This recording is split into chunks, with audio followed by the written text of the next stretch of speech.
The sword entered Lucian Vale's chest before he even understood why the heroine was crying. Cold steel punched through bone, tore through his heart, and burst from his back in a spray of crimson. His knees struck the marble floor of the imperial throne room. Above him stood Kaelin Arden, the golden-haired hero destined to save the continent, gripping the holy blade with both hands. Around them, the people Lucian had spent years tormenting watched his execution in silence. Princess Seraphina stared at him with eyes empty of pity. Saintess Alira whispered a prayer for his soul. The silver-haired archmage, Lysandra, did not even bother looking in his direction.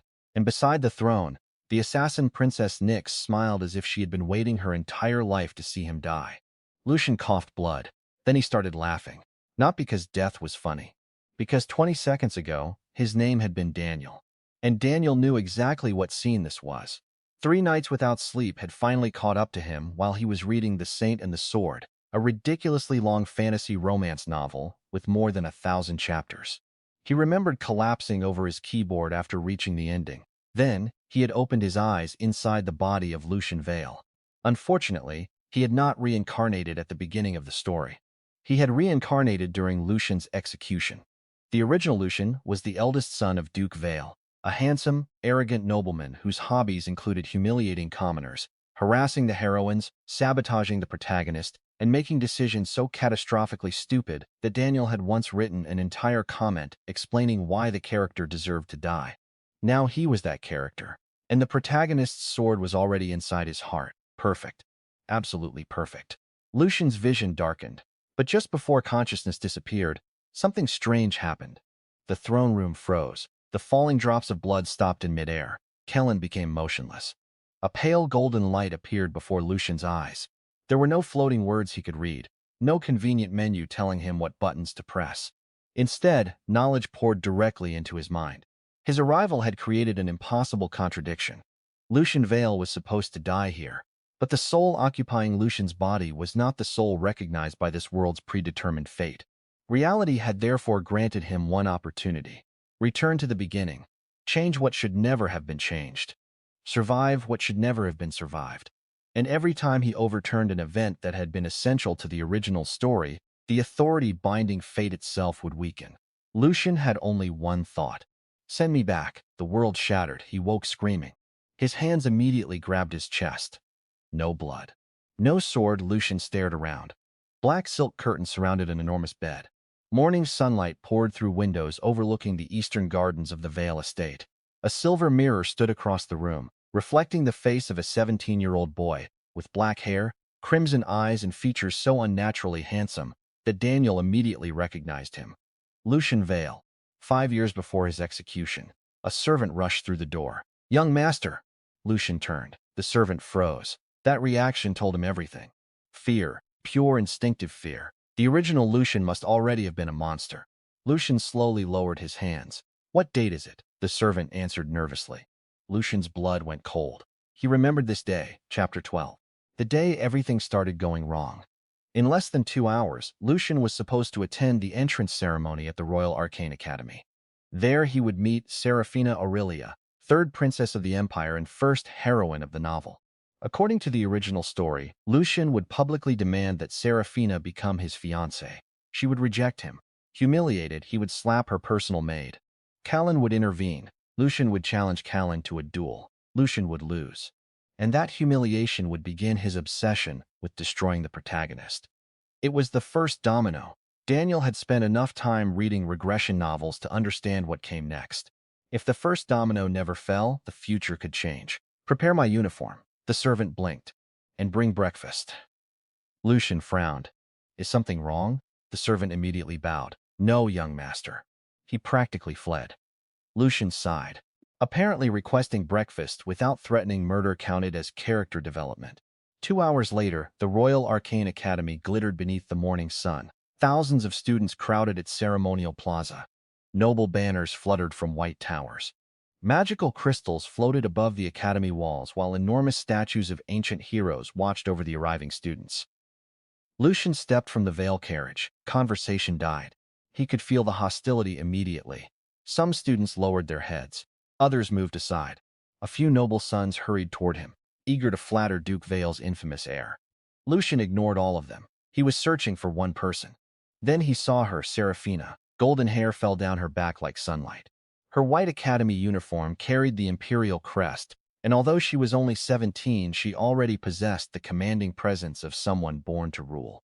Daniel remembered her character perfectly: intelligent, proud, dangerously observant, and currently about 30 seconds away from being publicly harassed by him. Seraphina noticed Lucian approaching. Her expression hardened. Nearby students quietly stepped back. They knew his reputation. Lucian stopped before her. Princess Seraphina. Her violet eyes narrowed. Lord Vale. Silence spread across the plaza. Everyone expected the same thing: a demand, an insult. Perhaps another arrogant declaration that Duke Vale's son deserved whatever woman he wanted. Lucian bowed. Congratulations on your admission. I hope your years at the academy are successful. Then he walked away. Seraphina stared after him. So did everyone else. Lucian had taken exactly 7 steps when something changed inside him. A warm pulse spread through his chest. He understood immediately. The confrontation had been avoided. A predetermined event had collapsed. And because fate had changed, something had been returned to him. Mana. Lucian stopped. The original Lucian possessed enormous magical reserves, but terrible control. That was one reason Kaelan repeatedly defeated him. But now Lucian could feel something different. His mana moved smoothly, as naturally as breathing. He smiled. So that was the game. Change the plot. Receive power. Easy enough. At least that was what he believed until someone shouted behind him. Lucian! He turned. Seraphina had followed him. That was not supposed to happen. She stopped several feet away. Wait. Lucian looked at her carefully. Yes? Her eyes searched his face. What are you planning? Planning? You never approach someone without wanting something. Fair point. Lucian considered lying, then decided against it. I realized I have behaved badly. The princess looked genuinely offended by how ridiculous that statement sounded. Lucian continued. I'm trying something different. What? Not being unbearable. For several seconds, Seraphina said nothing. Then, unexpectedly, the corner of her mouth twitched. She suppressed it immediately. I see. Lucian nodded and left. He failed to notice that Seraphina watched him until he disappeared into the academy. The entrance ceremony proceeded without disaster. Lucian avoided Kaelan. He avoided insulting commoners. He avoided challenging professors. By noon, he had already destroyed 4 minor events from the original plot. Each alteration strengthened his control over mana. But Lucian understood something important. Simply behaving differently would not save him forever. The real catastrophe began 3 months later. The Academy dungeon incident. That was when the first heroine nearly died. And that incident was connected to the person Lucian needed to find immediately: Alira. Before becoming the continent's beloved saintess, Alira Dawn was an impoverished scholarship student with weak healing magic. During her first months at the academy, nobles bullied her relentlessly. The original Lucian had been among the worst. Kaelan repeatedly protected her, which became the foundation of their relationship. Lucian remembered where she should be: the eastern courtyard. He arrived just as 3 noble girls surrounded a white-haired student beside a fountain. Perfect timing. One girl knocked a stack of books from Alira's arms. Pick them up. Alira lowered her head. I'm sorry. Lucian's expression darkened. This scene happened in chapter 14. Kaelan was supposed to arrive soon. He would defend Alira. She would begin admiring him. Lucian almost turned away. It had nothing to do with him. Then he remembered something from much later in the novel. Alira possessed divine eyes. Once awakened, she could distinguish truth from deception and sense the nature of a person's soul. During Lucian's execution, she had been the one who declared that no trace of redemption remained inside him. Having the future saintess believe he was irredeemably evil seemed inconvenient. Lucian walked forward. The noble girls noticed him. Their expressions brightened. Young Master Vale, the leader smiled. We were teaching this commoner some manners. Lucian looked at Alira. She was kneeling, collecting her books. Then he looked at the noble girl. Pick them up. She laughed. Yes, exactly what I told her. Lucian's voice became colder. I was talking to you. Silence. The girl's smile disappeared. What? You knocked them down. Pick them up. Her face turned pale. But she's only a scholarship student. And the question came out so casually that nobody knew how to respond. Lucian stepped closer. You seem confused. Does being born wealthy somehow make your hands incapable of touching books? The girl trembled. Then use them. She immediately knelt. The other girls followed. Alira stared at Lucian. Her blue eyes were enormous. This was probably worse than Seraphina. The original Lucian had once poured wine over Alira's head during a banquet. Now he was defending her. When the books had been gathered, Lucian took them and handed them to Alira. There. She hesitated before accepting them. Thank you. Lucian nodded. Then pain exploded behind his eyes. He staggered. A violent surge of energy entered his body. This change was larger, much larger. The original scene had been important because Kalen was supposed to rescue Alira. By stealing that event, Lucian had interfered directly with the protagonist's relationship route. His magical perception expanded. Suddenly, he could sense every flow of mana around the courtyard. The fountain, the enchanted academy walls, the magical items carried by students, and something inside Alira. Something enormous. Lucian stared. A dormant ocean of holy power existed beneath her weak magical signature. The future saintess, of course. But then Alira suddenly grabbed his wrist. Lucian stiffened. Her pupils had turned gold. No, impossible. Her divine eyes were not supposed to awaken for another 2 years. Alira stared directly into him. Lucian felt something invisible pierce through every defense. Her lips parted. You Lucian pulled his hand away. What? Alira looked frightened. Not of him. Your soul is dying. Lucian's smile vanished. That was not in the novel. Before he could question her, the academy bells rang. Students began moving toward afternoon classes. Alira looked as though she wanted to say more, but Lucian stepped backward. We'll talk later. He left quickly. For the first time since reincarnating, unease crawled through him. He had assumed changing the plot would save him. What if his reincarnation itself was killing him? That evening, Lucian returned to the Vale estate and locked himself inside the family library. He needed information, not about magic, about souls. Hours passed, nothing. Then he found a restricted record hidden behind an enchanted shelf. The Chronicle of Foreign Souls. Lucian opened it. His breathing stopped. The text described beings called outsiders, souls that entered worlds where they did not belong. Most were rejected by reality.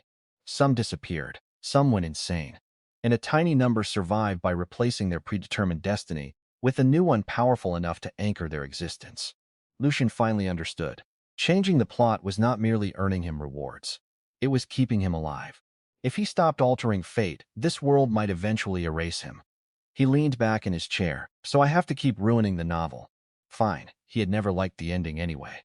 The next morning brought another surprise. Duke Alaric Vale summoned him. Lucian entered his father's study. The Duke sat behind a massive desk. He was a terrifying man, broad-shouldered, gray-eyed, and famous for having annihilated an entire rebellion in 11 days. The original Lucian feared only one person. This man. Sit, Lucian obeyed. His father studied him. I received reports from the academy. Already? You greeted Princess Seraphina respectfully. Yes, you defended a scholarship student. Yes. You attended every class. Yes. The Duke slowly placed his pen down. Who are you? Lucian almost laughed. Apparently his personality change was so dramatic that his father had immediately suspected possession. Technically, he was correct. Lucian met his gaze. Someone who finally realized that being hated by everyone is a poor long-term strategy. The Duke stared at him. Then something unexpected happened. He laughed. It was only once, short and sharp, but it was definitely laughter. Perhaps nearly turning 18 finally gave you a brain. Lucian smiled. Miracles happen. His father's expression became serious again. There is another matter. A sealed document slid across the desk. Lucian opened it. His stomach dropped. Imperial engagement proposal. Seraphina Aurelia and Lucian Vale. This was wrong. Completely wrong. In the original novel, Lucian spent months trying to force an engagement. The Emperor refused every request. Seraphina hated him. The engagement never happened. Lucian looked up. Why? The imperial family sent it this morning. Why? The Duke raised an eyebrow. You appear strangely reluctant considering your previous obsession. Lucian ignored that. Did they give a reason? Princess Seraphina requested it herself. Lucian froze. No. Absolutely not. That woman was supposed to fall in love with Kalen. He had spoken politely to her once. Once. What kind of butterfly effect was this? I'm refusing. His father leaned back. What?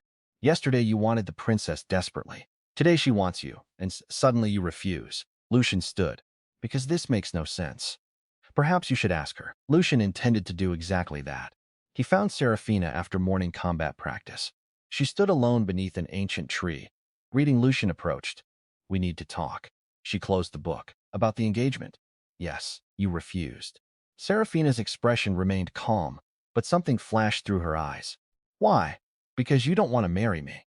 You seem very confident about what I want. You hated me. Hated. Past tense. Lucian caught it immediately. Seraphina stepped closer. You were arrogant, cruel, impulsive, and desperate for attention. An inspiring description. But yesterday you changed. Lucian sighed. One day does not make someone marriage material. No. But it makes them interesting. That was worse. Seraphina studied him. You looked at me yesterday as if you already knew me. Lucian's heart skipped. You looked at Alira the same way. His eyes narrowed. Seraphina smiled. I pay attention, Lucian. Dangerous. He had forgotten just how dangerous she was. Who are you, really? There it was again. Lucian stepped toward her. Close enough that most noble women would have retreated. Seraphina did not. If I told you I saw a future where everyone hated me and I died because of it, would you believe me? She considered the question. Yes, Lucian blinked. That answer had been too quick. Why? Because 3 nights ago I dreamed about your death. The world seemed to stop. Lucian's blood turned cold. Seraphina continued. You were kneeling in the imperial throne room. No, a sword was through your heart. Impossible. Kellen Arden killed you. Lucian stared at her. How do you know his name? Seraphina's face lost its color. Because you know it too. Neither spoke. They should not remember the same future. Seraphina moved closer and lowered her voice. In my dream, I hated you. Lucian said nothing. I watched you die, still nothing. And when I woke, I remembered years that have never happened. Lucian finally understood that his situation was far more dangerous than simple reincarnation. Changing the plot had not only altered events, it had begun awakening memories inside the characters. What else do you remember? Enough to know the Empire falls 6 months after your execution. Lucian frowned. That had never happened in the novel. The Saint and the Sword ended with Kaelan defeating the Demon Emperor and marrying Seraphina. The Empire survived. Seraphina watched his reaction. You didn't know. No, then, whatever future you remember is different from mine. Before Lucian could answer, an explosion shook the academy. Students screamed. Black smoke erupted from the western tower. Lucian turned toward it. His heart stopped. This event was 3 months early, the dungeon breach.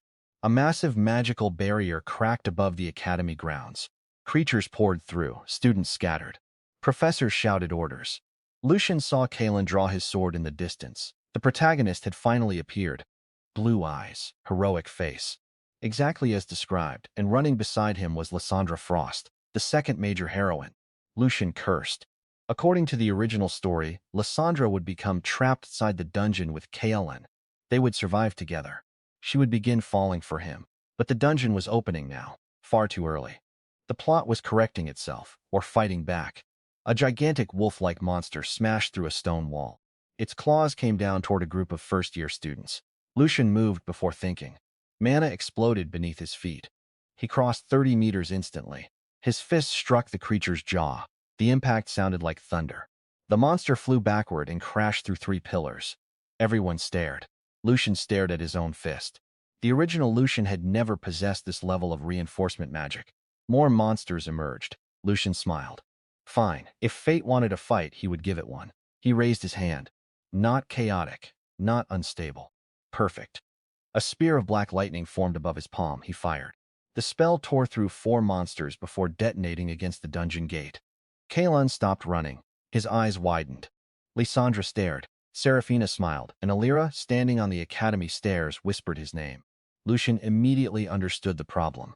Every important heroine was watching him. That had never happened. Then the dungeon gate opened completely. A roar shook the academy. Something enormous stepped through. Lucian recognized it. The Abyssal Minotaur, a boss monster Kaelan was not supposed to fight until chapter 107.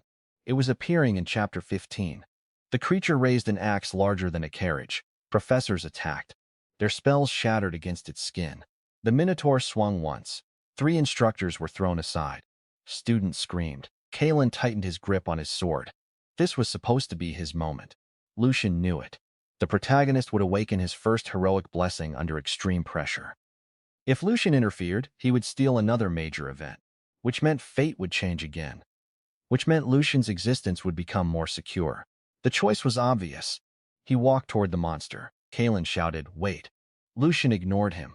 The Minotaur charged. Every step cracked the ground. Lucian remembered its weakness, 3rd rib beneath the left arm. The novel had spent 2 paragraphs explaining it. The axe descended. Lucian shifted sideways. The blade missed him by centimeters and shattered the courtyard. He stepped onto the axe, ran along its handle. Jump, the Minotaur roared. Lucian drove his hand forward. Black lightning condensed around his fingers. He struck beneath its left arm. Once, the monster froze. Lucian landed behind it. For one heartbeat, nothing happened. Then black light erupted from inside the creature. The Minotaur collapsed. Silence swallowed the academy. Lucian straightened his uniform. Hundreds of students stared at him. Kalen stared. Lysandra stared. Serafina stared. Alira stared. This was becoming uncomfortable. Then the warm sensation returned. Except this time it was overwhelming. Lucian's mana expanded violently. His senses sharpened, his body strengthened. And something deeper awakened. He suddenly saw threads. Invisible lines of light stretched between people. Golden threads connected Kalen to Serafina, to Alira, to Lysandra. They were fate connections. But as Lucian watched, something impossible happened. The golden thread between Kalen and Serafina cracked, then broke. A new crimson thread appeared. It connected Serafina directly to Lucian. Another formed from Alira. Lucian's face went blank. No. Lysandra turned toward him. A third thread flickered. No, no, no. This was not survival. This was theft. He was stealing the protagonist's destiny. And apparently that included the heroines. A voice interrupted his panic. Lucian Vale. He turned. Kalen stood behind him. The protagonist's expression was unreadable. Lucian prepared himself. This was it, rivalry. Hostility. The beginning of the conflict that would eventually lead to his execution. Kalen extended his hand. That was incredible. Lucian stared at it. What? I've never seen reinforcement magic used like that. Lucian slowly shook his hand. Thanks. Kalen smiled. I hope we can spar sometime. Then he walked away to help the wounded. Lucian watched him leave. That somehow felt worse. The protagonist was nice. Of course he was nice. Daniel remembered why readers liked Kalen. He was genuinely heroic. Lucian rubbed his forehead. Stealing everything from a terrible protagonist would have been easy. Stealing it from a decent person felt disgusting. You look disappointed, Lysandra. Lucian turned. Silver hair, gray eyes, cold expression. The Academy's greatest magical prodigy stood before him. You defeated a fourth-rank monster with one spell, she said. Yet you look like someone ruined your day. You wouldn't understand. Try me. Lucian looked at the glowing fate thread beginning to form between them. Absolutely not. I have somewhere to be. He walked away. Lysandra followed. Where away from you? Why? Personal reasons. Interesting. Lucian walked faster. So did she. Stop following me. No. Why? I want to know how you compressed lightning mana without destabilizing the elemental structure. Of course, Lysandra did not care about romance. She cared about magic. That was how Kalen originally caught her attention. Lucian had accidentally performed a technique decades beyond current magical theory directly in front of her. Brilliant. He had essentially thrown meat at a starving wolf. Lucian stopped. Lysandra nearly walked into him. I'll explain the spell tomorrow. Tonight. Tomorrow. Tonight. Are you always like this? Yes. Lucian sighed. Fine. The thread between them became brighter. He immediately regretted agreeing.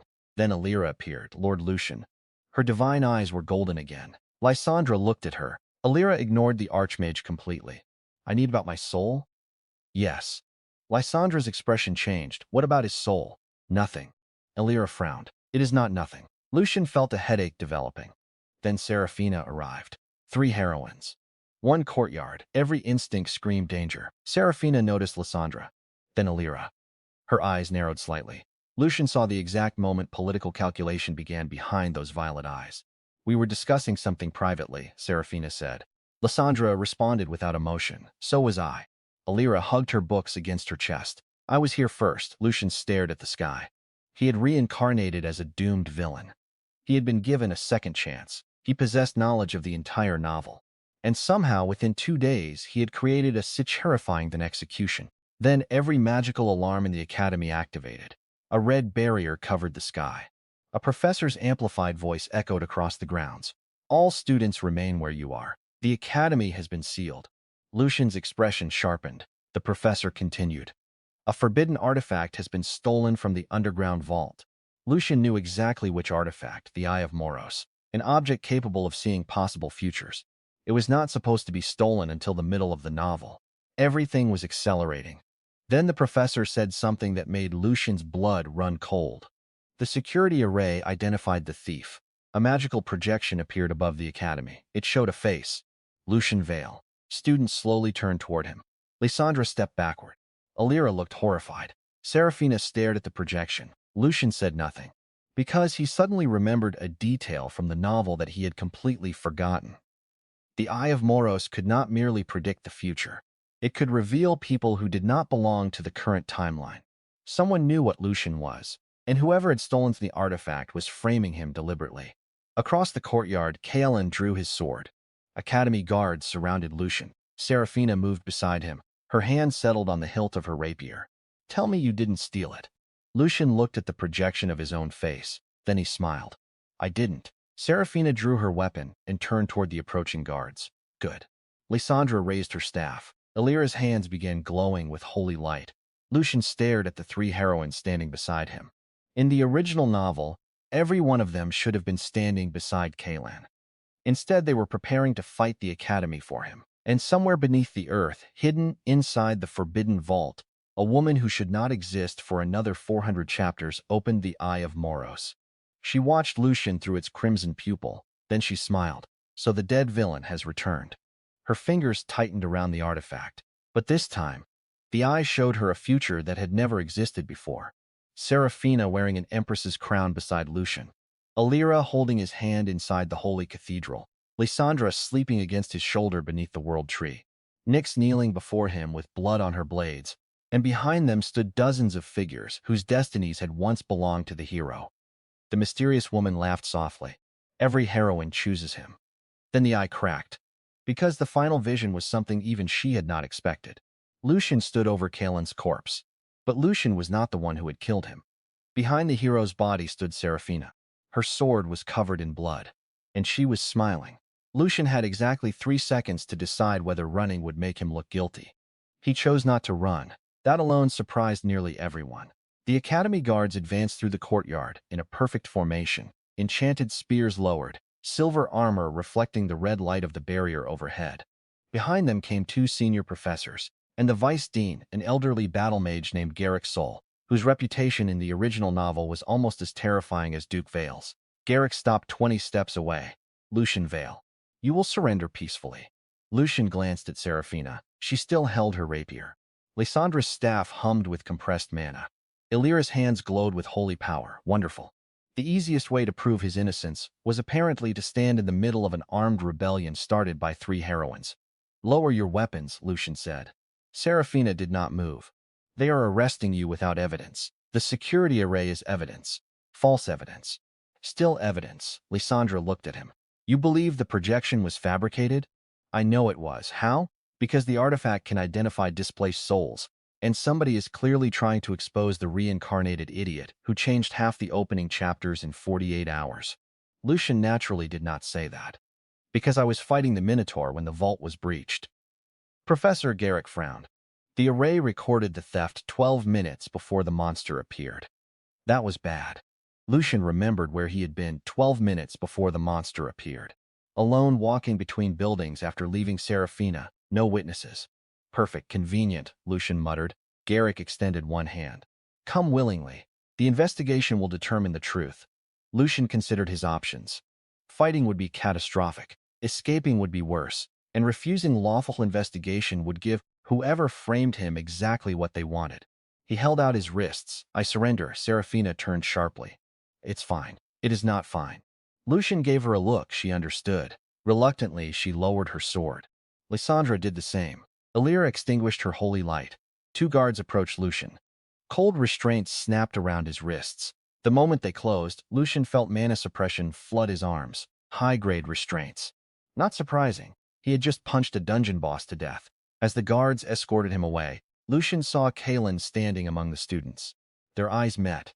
Kaelin looked troubled, not triumphant. Troubled. Again, Lucian found himself disliking how decent the protagonist seemed. This would have been much easier if Kaelin were an arrogant idiot. Instead, the hero stepped forward. Professor Garrick turned. Kaelin continued. "I saw Lord Vale fighting when the breach occurred. The theft happened earlier. I understand.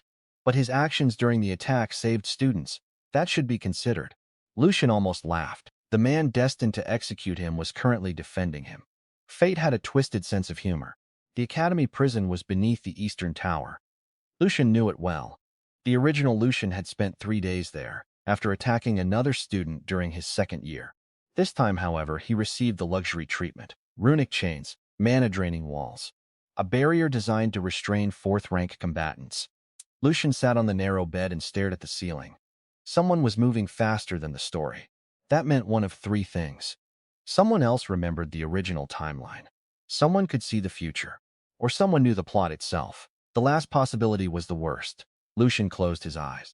He replayed the Academy events. Seraphina remembered a future different from the novel. Alira awakened divine eyes early. The dungeon attack moved forward by 3 months. The Eye of Moros was stolen hundreds of chapters early. This was no longer simple butterfly effect. Something was reacting directly to him. A knock interrupted his thoughts. Lucian sat up. The cell door opened. Professor Garrick entered. Alone. That was interesting, Lord Vale. Professor. Garrick closed the door. His face was unreadable. You claim innocence. Yes, the vault security says otherwise. You seem remarkably calm. I've had an unusually stressful week. Garrick stared at him for a moment. Then he placed something on the table. A crystal. Lucian recognized it. Memory verification stone. Dangerous, very dangerous.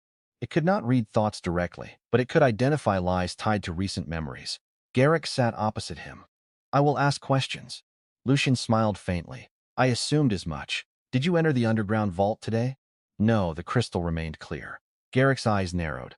Did you steal the Eye of Moros? No, clear. Did you assist the person who stole it? No, clear again. Garrick leaned back. For the first time, his expression shifted, confusion. You are telling the truth.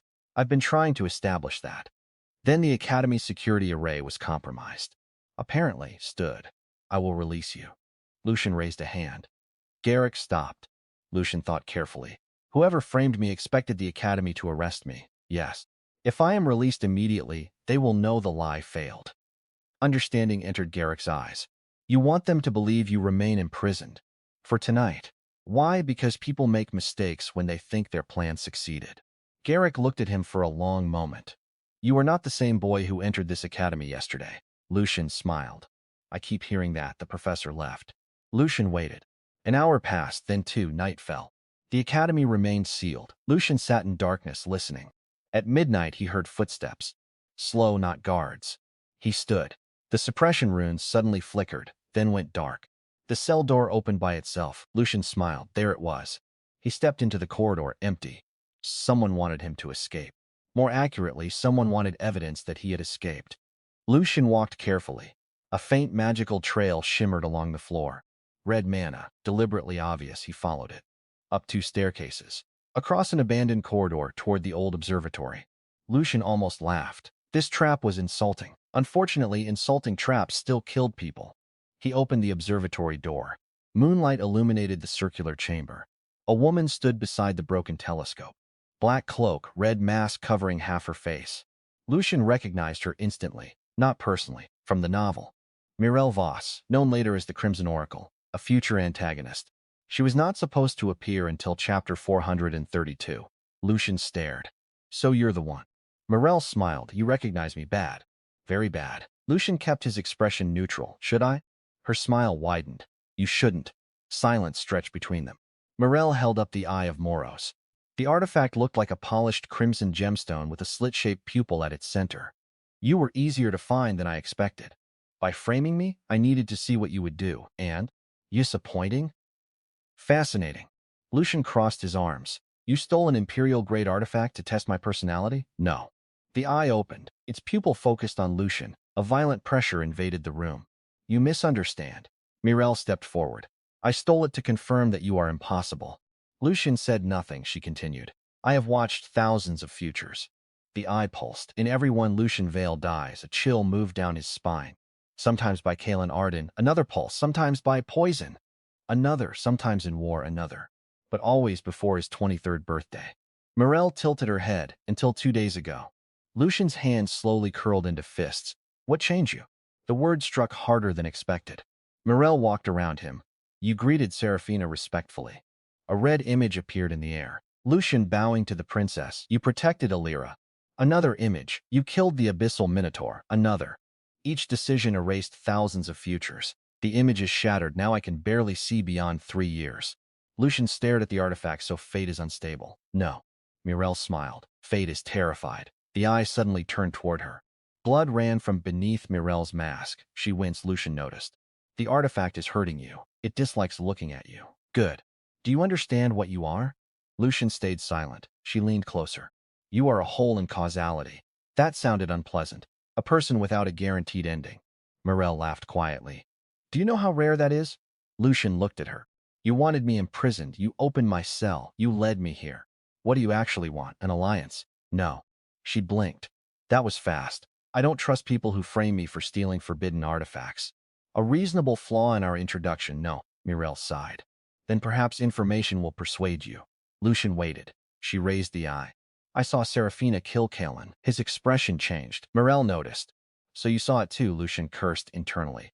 Why would she do that? I don't know. That is convenient. The future is fragmented around you. She sounded almost irritated. I saw dozens of outcomes. In some, Kalen becomes emperor. In others you do. In several, the continent burns. In one, Illyria destroys the Holy Church. In another, Lysandra freezes the capital. Lucian stared. Those were completely impossible according to the original novel. And Serafina? Mirel's smile disappeared. In almost every future where you die, she becomes dangerous. Something cold settled in Lucian's stomach.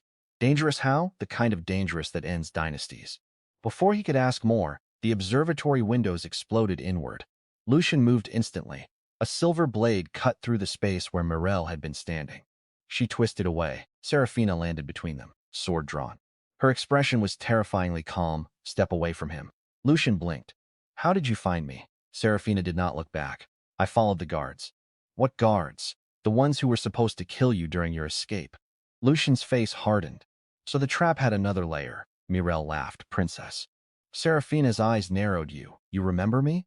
No. Then why do you look like you want to murder me? Because you framed Lucian. Lucian stared at Serafina. That loyalty had developed far too quickly. Mirel seemed to find it equally interesting. Oh, her gaze shifted between them. Oh, that is much earlier than I expected. Serafina raised her sword. What is? Mirel smiled.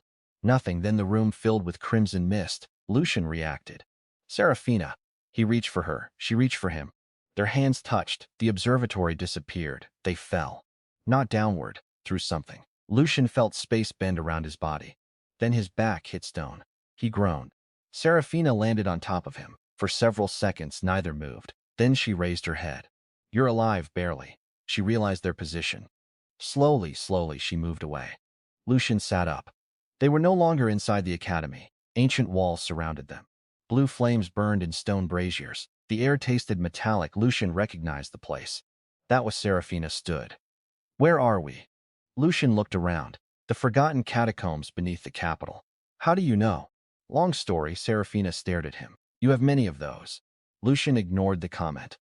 A scraping sound echoed through the darkness. Then another. Then dozens skeletons rose from burial chambers along the walls. Serafina drew her sword. Undead. Lucian looked deeper into the corridor. No. Her eyes narrowed. No, these are guardians. They only kill intruders. Serafina stared. That is not a meaningful difference. The guardians attacked. Lucian moved. Without the prison restraints, his mana returned violently. Black lightning erupted across the corridor. 3 skeletons shattered. Serafina cut through 2 more. They fought back to back. Lucian knew the dungeon layout. Chapter 201. Kalen was originally supposed to discover this place while searching for the lost Imperial crown, except that event was years away. Lucian destroyed another guardian. What did Mirel do? Serafina blocked a sword. She transported us. Then why here? Lucian already knew. The Eye of Moros had probably selected a location connected to fate, and this dungeon contained one of the most important objects in the entire novel, the Crown of Dominion, an ancient relic capable of amplifying royal blood. It was how Kalen eventually earned the Emperor's support. Lucian cursed. Another protagonist event, another opportunity to change fate. He almost wished the universe would stop handing them to him. They reached a massive stone door. Serafina placed one hand against it. Imperial symbols lit across the surface. The door opened. Inside waited a throne. On it rested a black crown. Serafina inhaled sharply. The first Emperor's crown. Lucian nodded. She looked at him. You knew it was here. How? Lucian sighed. Long story, you already used that excuse. It remains accurate. Serafina walked toward the crown. Lucian remembered the original trial. Only someone recognized by Imperial blood could touch it safely. Kaelin eventually succeeded because of a hidden ancestral connection to the royal family. Seraphina, strangely, failed. The novel claimed her bloodline was too diluted. She reached for the crown. Lucian grabbed her wrist. Don't. Why? It rejected you before. The words escaped before he could stop them. Seraphina froze. Before? Lucian cursed. Her eyes narrowed. A roar shook the chamber. Saved by monsters. A gigantic armored knight emerged from behind the throne. The Imperial Warden, exactly as Lucian remembered, 6 meters tall. Black plate armor. Fourth-rank boss. Seraphina moved into stance. Lucian stepped beside her. In the original situation I know about, this thing is defeated by destroying the crystal beneath its breastplate. She looked at him.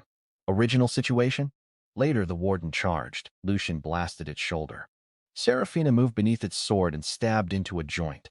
The warden swung. Lucian grabbed Seraphina around the waist and pulled her away. The flaming blade passed over them. She looked at his arm around her. Lucian released her immediately. Focus. I am focused, you are staring. So are you, the warden roared. Lucian attacked again. Black lightning struck its chest. Nothing too much armor. Seraphina circled. Open the breastplate. How? Hit harder. That I can do. He condensed everything. Mana gathered around his fist. The warden swung. Lucian stepped into the attack. Seraphina shouted his name. He punched. His fist collided with the warden's sword. The flaming blade shattered. The shockwave cracked the chamber floor. Lucian followed with another strike. The warden's breastplate exploded. A blue crystal appeared. Seraphina moved. Her sword pierced it. The warden froze, then collapsed. Lucian breathed heavily. Seraphina stared at the fallen guardian, then at him. You punched an enchanted greatsword. Yes, that was stupid. It worked. Still stupid, Lucian laughed. The sound surprised both of them. Seraphina looked away. The crown began glowing. The relic rose from the throne, then floated toward them. Lucian stepped back. This is yours. Seraphina stared. No, what? You take it. Lucian almost thought he had misheard. Your imperial blood. And you knew how to find it. That's irrelevant. You fought for it. So did you. Seraphina looked at the crown, then at Lucian. In the future, I remember, I wore the imperial crown. Lucian waited. I became empress. That sounds expected. I hated it. Her voice softened. I had everything I was raised to want. She looked at him. And nothing I wanted to keep. Lucian felt the weight behind those words. Seraphina stepped closer. If this relic chooses rulers, then let it choose. Before Lucian could respond, she grabbed his hand, then reached for the crown with him. Their fingers touched the metal simultaneously. Light exploded. Lucian expected pain. Instead, knowledge flooded his mind. The crown of Dominion recognized 2 candidates. Seraphina Aurelia, Lucian Vale. Then something impossible happened. The crown split. Not physically. Its power divided into 2 streams, one gold, one black. The golden stream entered Seraphina. The black stream entered Lucian. Both gasped. A mark appeared on Lucian's hand. Seraphina had the same one, twin crowns. Shared authority that had never existed in the novel. The warm sensation returned. Fate changed violently. Lucian saw threads appear everywhere. Thousands, millions, connections stretching beyond the dungeon, beyond the academy, across the empire. Then one thread appeared stronger than all others. Crimson, from Seraphina. To him it wrapped around their joined hands. Lucian tried to release her. The thread tightened. Seraphina looked at their hands, then at him. You can see it too. You can see the thread? Yes, that was new. What does it mean? Lucian chose his words carefully. Fate connection. Her violet eyes remained on the crimson line. Between us, can it be broken? Yes, Lucian had seen her thread to Kaelin break. Seraphina became very quiet. Then she tightened her fingers around his hand. Lucian looked down. What are you doing? Testing something. The thread brightened. Lucian stared. Seraphina smiled. He pulled his hand away. Stop experimenting with fate. Why? Because every time something changes, the story becomes more unstable. The story, Lucian realized his mistake immediately. Seraphina's expression sharpened. What story? Lucian said nothing. She stepped closer. You keep knowing things you should not know. You knew the catacombs. You knew the guardian. You knew I had touched the crown before in another future. Lucian stepped back. Seraphina followed. You know Kaelin, another step. You know Alira. Another. You know Lysandra. His back touched the throne. Seraphina stopped directly in front of him. Who are you? Lucian looked into her eyes. He could lie. He probably should lie. Instead, exhaustion won. I knew this world before I came here. Seraphina remained silent. Lucian continued. As a story, her expression changed. A story? Yes. meaning I knew major events before they happened. Seraphina stared at him, and Lucian's throat tightened. He was a villain, her eyes darkened was? How Lucian met her gaze. Callan killed him. Seraphina slowly understood. You are not Lucian, I am now, that is not what I asked. Lucian looked away. I don't know what answer you want. The truth. I woke inside his body the moment he died. Seraphina's breath stopped, and then I was sent back here. Her face became unreadable. Lucian waited for fear, disgust, suspicion. Instead, she asked something he did not expect. Did it hurt? Lucian looked at her. What? Dying, he remembered the sword, the blood. The floor, yes. Seraphina lowered her eyes. Then her hand touched his chest, exactly where the blade had entered. Lucian stopped breathing. In my memories, she whispered, I watched. Her fingers trembled slightly. I did nothing. That wasn't you, it was. Not this version. She looked up. Then you are not the villain I remember either. Lucian said nothing. Seraphina removed her hand. For now, that's enough. A portal opened behind them. Professor Garrick appeared on the other side with half the Academy's senior staff. Lysandra was there. Elira was there. Callan was there. Everyone saw Lucian and Seraphina standing together before the empty throne. Everyone saw the matching marks on their hands. Professor Garrick went pale. The crown of dominion, Lysandra's eyes widened. Elira stared at Lucian's soul with her golden eyes. Callan looked genuinely confused. Then the catacomb began shaking. The eye of Moros appeared in the air above them. Morel's voice echoed through the chamber. Congratulations, Lucian. Everyone looked upward. You have changed another cornerstone. The eye opened. A massive future vision filled the chamber. Lucian saw himself older, standing in the imperial palace. Seraphina beside him, Lysandra on his right, Elira on his left. Nyx behind his throne. Callan stood before them, not as an enemy, as a general. Lucian blinked. That was different from the previous vision. Then the image second future. Callan dead. The capital burning. Seraphina covered in blood, a third. Elira destroying the cathedral. A fourth, Lysandra freezing an army. A fifth, Lucian alone on a mountain of corpses. The eye cracked further. Morel laughed. Every choice creates another world. The visions accelerated. Hundreds, thousands. Then all of them vanished except one. Lucian saw a black sky, a ruined continent, and something enormous descending from beyond the stars. A creature no character in the novel had ever faced. Lucian's blood went cold. Mirel's voice became quiet. This is why your existence matters. The creature opened countless eyes. Cities disappeared. Mountains collapsed. The vision zoomed toward a single battlefield. Lucian stood there. Elira, Lysandra, Callan, Nyx, all alive. All fighting beside him. And behind them stood people who had once been enemies in the original story. Villains. Kings. Demons. Saints united. Lucian finally understood. The future he knew had never been the real ending. The novel had ended before the true catastrophe arrived. Mirel whispered one final sentence. If you follow the original story, everyone dies. The eye shattered. Darkness swallowed the chamber. Lucian stood completely still. Everything he had believed changed in an instant. He had thought his goal was simple. Change his destiny. Survive. Now survival was not enough. The original hero's victory was not enough. The original ending was not enough. The entire story had been leading toward a catastrophe nobody knew existed. Lucian looked at Callan, at Seraphina, at Elira, then at his own hand. The twin crown mark burned beneath his skin. If the original plot ended in destruction, then preserving it would be insanity. He no longer needed to avoid changing the story. He needed to destroy it completely and build a better ending from the pieces. Lucian slept for exactly 43 minutes. Then someone tried to assassinate him. He woke before the blade touched his throat, not because of instinct, not because of luck, because the black mark on his hand suddenly burned like molten iron. Lucian opened his eyes. A masked figure stood above his bed. The assassin froze. Lucian did not. His fist slammed into the attacker's ribs. Mana erupted. The assassin flew across the room, crashed through a wardrobe, and hit the wall hard enough to crack stone. Lucian rolled from bed. 3 more shadows dropped from the ceiling. Of course, apparently learning that the world would eventually end had not convinced anyone to postpone ordinary political murder. A dagger flashed toward his neck. Lucian twisted, caught the attacker's wrist, broke it. The second assassin attacked from behind. Lucian drove his elbow backward, bones snapped. The third threw a black needle. Lucian saw the poison glistening on its tip. He tilted his head. The needle buried itself in the wall. Then black lightning filled the room. For several seconds, shadows danced across the walls. When the light disappeared, all 4 assassins were unconscious. Lucian stood barefoot in the destruction. His bedroom door exploded inward. Serafina entered first with her sword drawn. Lysandra followed, already gathering enough frost mana to freeze the entire hallway. Alira arrived several seconds later, white robes thrown over her nightclothes. Kalen came last. Lucian looked at all of them. "Do none of you knock?" Serafina ignored him. Her eyes moved across the room. Broken furniture, blood. Assassins, then back to Lucian. "Are you injured?" "No." Alira immediately crossed the room. "Let me check."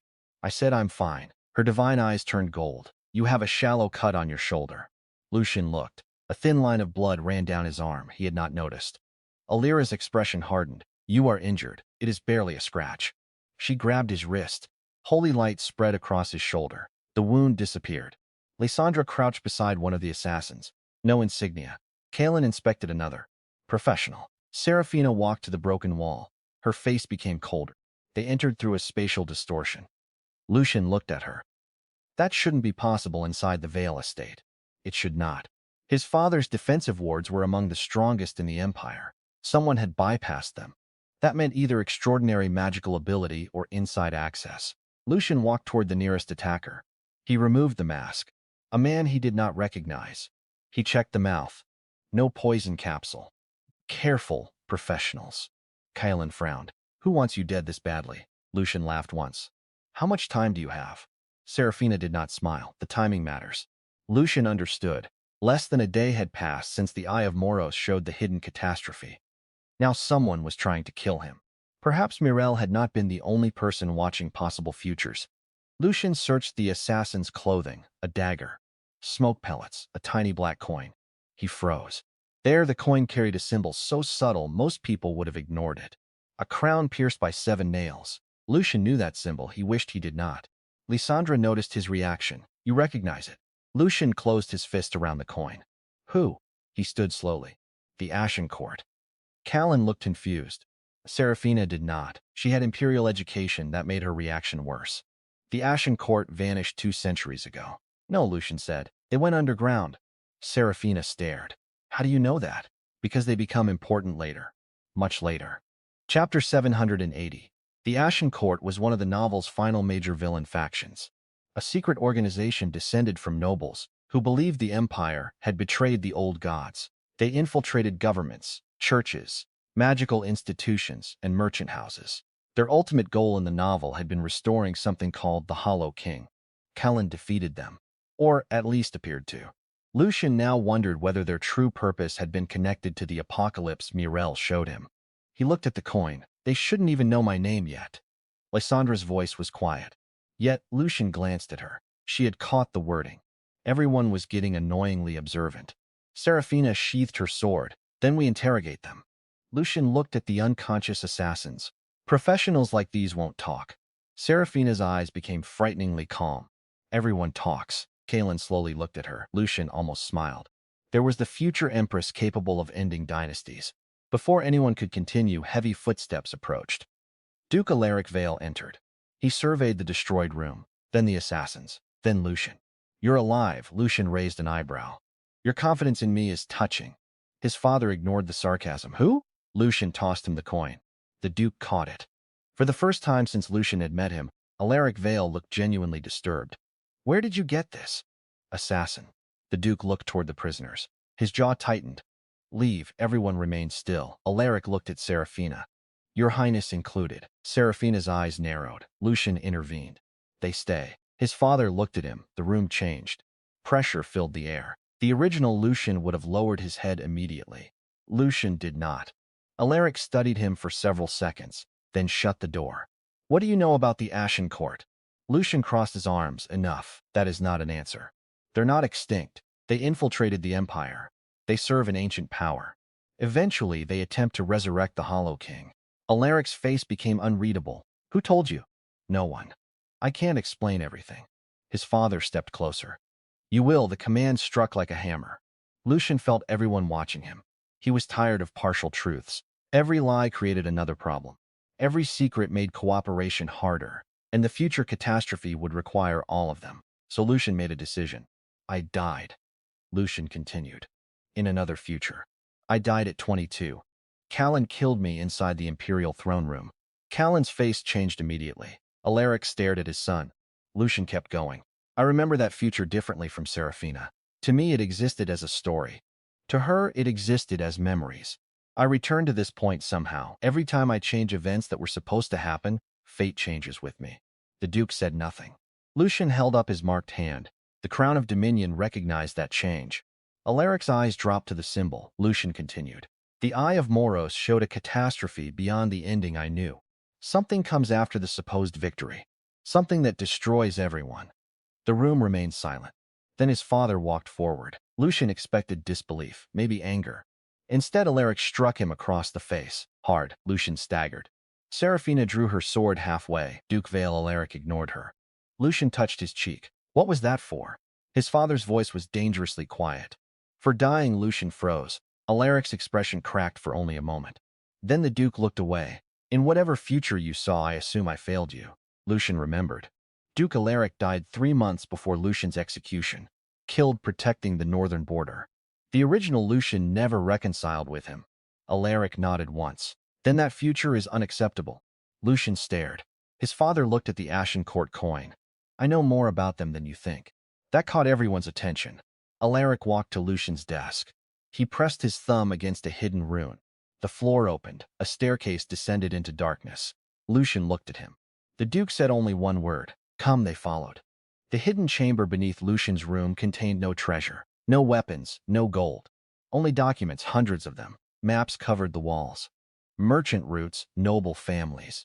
Church officials, military commanders. Lucian's expression slowly changed. Red threads connected dozens of portraits. At the center was the symbol of the Ashen Court. Callan stared. You've been investigating them. For 16 years, Alaric replied. Seraphina looked at him sharply. Why? The Duke turned toward Lucian. Because your mother discovered them. Lucian's breath stopped. The original novel barely mentioned Lucian's mother. Celine Vale died when Lucian was 2. Illness, that was all readers ever learned. Alaric opened a locked cabinet. Inside was a black journal. He handed it to Lucian. Your mother was not sick. Lucian opened the first page. Celine's handwriting filled it. Descriptions of noble gatherings. Secret meetings, disappearances, rituals. Then one repeated phrase, the sleeping gate. Lucian turned pages faster. The journal described members of the Ashen Court searching for 7 vessels, 7 bloodlines, 7 seals. 7 keys required to awaken something beneath the continent. Not the Hollow King. Something else. Lucian reached the final entry. His hands became still. Celine had written about her son. About Lucian. She believed the Vale bloodline was one of the 7 keys. Seraphina read over his shoulder. Her face went pale. The Imperial family is another. Alaric nodded. Lysandra found another passage, the Frost bloodline. Illyra quietly turned several pages. The Dawn bloodline, too. Everyone looked at Callan. He had become very still. Lucian already knew Arden, one of the 7 ancient houses. 7 vessels. The important characters had never been brought together by coincidence. The novel had framed them as heroes and heroines because romance required proximity. But what if the real reason was blood? Lucian looked at his father. Who are the remaining 3? Alaric pointed toward the wall. Vale, Aurelia. Frost Dawn, Arden. Vesper Draven. Lucian's stomach dropped. Vesper belonged to Nyx, the assassin princess. Draven belonged to the demon emperor. The final antagonist of the original novel. Lucian began laughing. Not because it was funny. Because the structure suddenly made horrifying sense. Heroes and villains. Love interests and enemies. Humanity and demons. All 7 were descendants of whatever created the Sleeping Gate. The original story constantly forced them together because fate needed them together. Callan frowned. What happens if all 7 gather? Alaric looked at the journal. Celine never discovered that. Lucian did, or at least he thought he did. The vision Morel had shown, all of them together, on the battlefield. Facing the creature beyond the sky, the gate opens. Everyone turned toward him. Lucian pointed to the 7 family symbols. These bloodlines aren't keys to releasing the disaster. He remembered the creature descending. The ruined sky, the united army, their keys to fighting it. Lysandra followed his logic instantly. The Ashen Court wants them dead. No, Lucian said. He looked at the assassins upstairs. If death were enough, they would have targeted every bloodline already. Seraphina understood next. Lucian nodded. Exactly. A sound came from behind them. Slow applause. Everyone turned. A woman sat on top of one of the bookshelves, black clothing, dark violet hair, red eyes. Two curved daggers rested against her. Lucian recognized her before she smiled. Nyx Vesper, the fourth heroine, princess of the Vesper Dominion, future Shadow Queen, one of the deadliest assassins alive. And according to the original plot, she was not supposed to meet Lucian for another year. She jumped down gracefully. Duke Alaric drew his sword. Kaelin moved beside him. Seraphina stepped in front of Lucian. Nyx looked amused, so protective. Lucian sighed. Why are you here? Everyone looked at him. Nyx's smile widened. I know of you. Liar. She twirled one dagger. No one knows this face. Lucian silently cursed. Of course. Nyx operated under dozens of identities. Her true appearance was revealed hundreds of chapters later. She approached him. Seraphina raised her sword. Nyx stopped one step outside its range. Relax, princess. If I wanted your precious villain dead, he wouldn't have woken up tonight. Seraphina's eyes became murderous. Lucian noticed something, a thread, dark purple faint, stretching from Nyx toward him. No, absolutely not. Not again. Nyx noticed where he was looking. Interesting. She stepped closer. The thread brightened. Lucian stepped backward. Nyx's eyebrows rose. That is, stay there. Why? Personal reasons, Lysander sighed quietly. Seraphina looked suspicious. Alira looked between them. Lucian decided the universe hated him. Nyx tossed something onto the table. A severed black glove. On it was another Ashen Court symbol. I killed 6 of them outside the estate. Alaric stared. You were tracking them? For 3 months. Why? Nyx's smile disappeared. Because they kidnapped my sister. The atmosphere changed. Lucian remembered. Princess Mira Vesper. Nyx's younger sister. In the original novel, she died before Nyx's introduction. Her death transformed Nyx from an imperial spy into an assassin obsessed with destroying the Ashen Court. Kaelin eventually helped her avenge Mira. That became the beginning of Nyx's heroine route. Except Mira had not died yet. Lucian stared at Nyx. When was she taken? 4 days ago. Lucian's mind accelerated. 4 days. That meant before his reincarnation. Before he changed anything. This event was already moving earlier. Nyx stepped toward the wall map. I traced them here. She pointed at a mountain range east of the capital. Lucian recognized it instantly. The Black Basilica, a hidden Ashen Court stronghold. Originally destroyed by Kaelin in Chapter 812. Nyx looked at Lucian. They are gathering bloodline vessels. Lucian's face hardened. How many? 3 who? Nyx pointed to herself. My sister carries Vesper blood. Then another symbol. Draven, a demon prince. Lucian knew him. Ravian Draven, younger brother of the future demon emperor. And the third? Nyx placed one finger on the final portrait veil. Lucian stared. That makes no sense. Expression changed. Unless... He stopped. Lucian looked at him. Unless what? His father slowly turned toward him. You are not my only child. Silence. Lucian felt the floor disappear beneath him. What? Alaric closed his eyes once. Your mother gave birth to twins. Lucian could barely process the words. One child was declared dead. Alaric's voice became colder with every sentence. But there was no body. Lucian looked at the Ashen Court map. The Vale blood. His sibling. Alive, taken. The novel had never mentioned any of this. Nyx folded her arms. Now you understand why I came. Lucian looked at the people around him. Alira, Lysandra, Kaelin, Nyx. 5 of the 7 bloodlines were already in one room. Fate was accelerating. The Ashen Court was gathering the others, and somewhere inside the Black Basilica, Lucian's lost sibling was waiting beside a Vesper princess and a demon prince. Lucian closed Celine's journal. His expression became cold. Prepare horses. Alaric stared at him. You intend to attack the Basilica? Yes. With what army? Lucian looked around the room. A future empress. An archmage. The chosen hero. The deadliest assassin of her generation. A duke who had hunted the Ashen Court for 16 years. And one villain who was no longer interested in following anyone else's plot.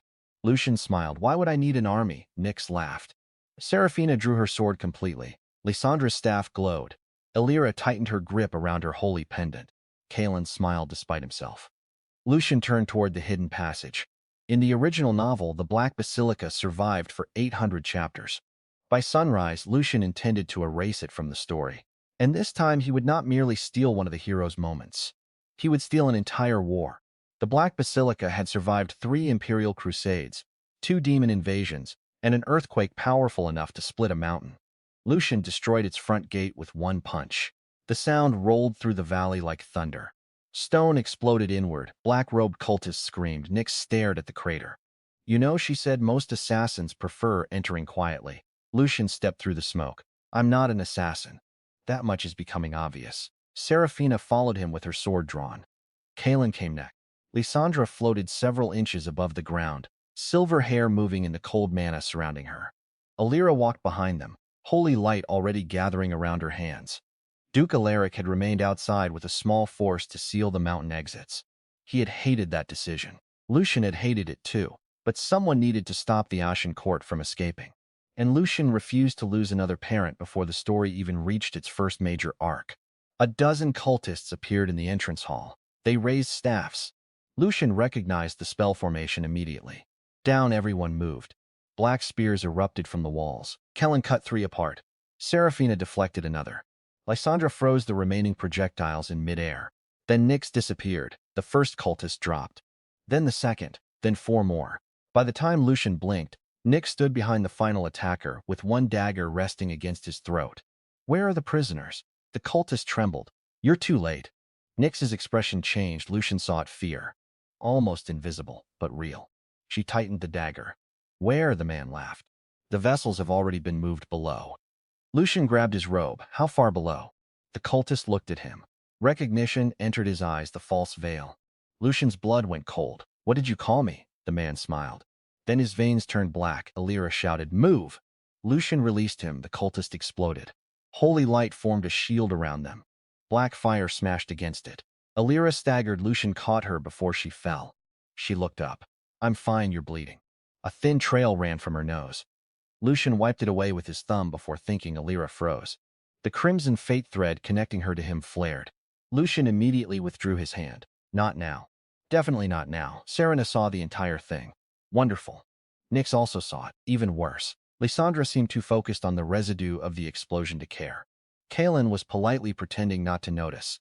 Lucian decided he respected the hero more with every passing hour. Lysandra crouched beside the blackened floor. This wasn't ordinary self-destruction magic. Lucian knew. Sacrificial branding. She looked at him. You know this too? Yes. Nyx wiped blood from her dagger. Your mysterious knowledge is becoming convenient. Serafina answered before Lucian could. It is also keeping us alive. Nyx smiled at her. You defend him quickly. I defend useful people. Lucian sighed. Can we postpone the territorial hostility until after we rescue the prisoners? Both women looked at him. Neither denied it. That worried him. They descended. The basilica was worse than Lucian remembered. The novel had described dark halls, ritual chambers, and underground prisons. It had not described the smell, blood, ash, old incense, something rotten beneath all 3. The deeper they went, the stronger the pressure became. Symbols covered the walls. 7 crowns. 7 eyes. Lucian stopped beside one inscription. He could not read the language, but the mark on his hand reacted.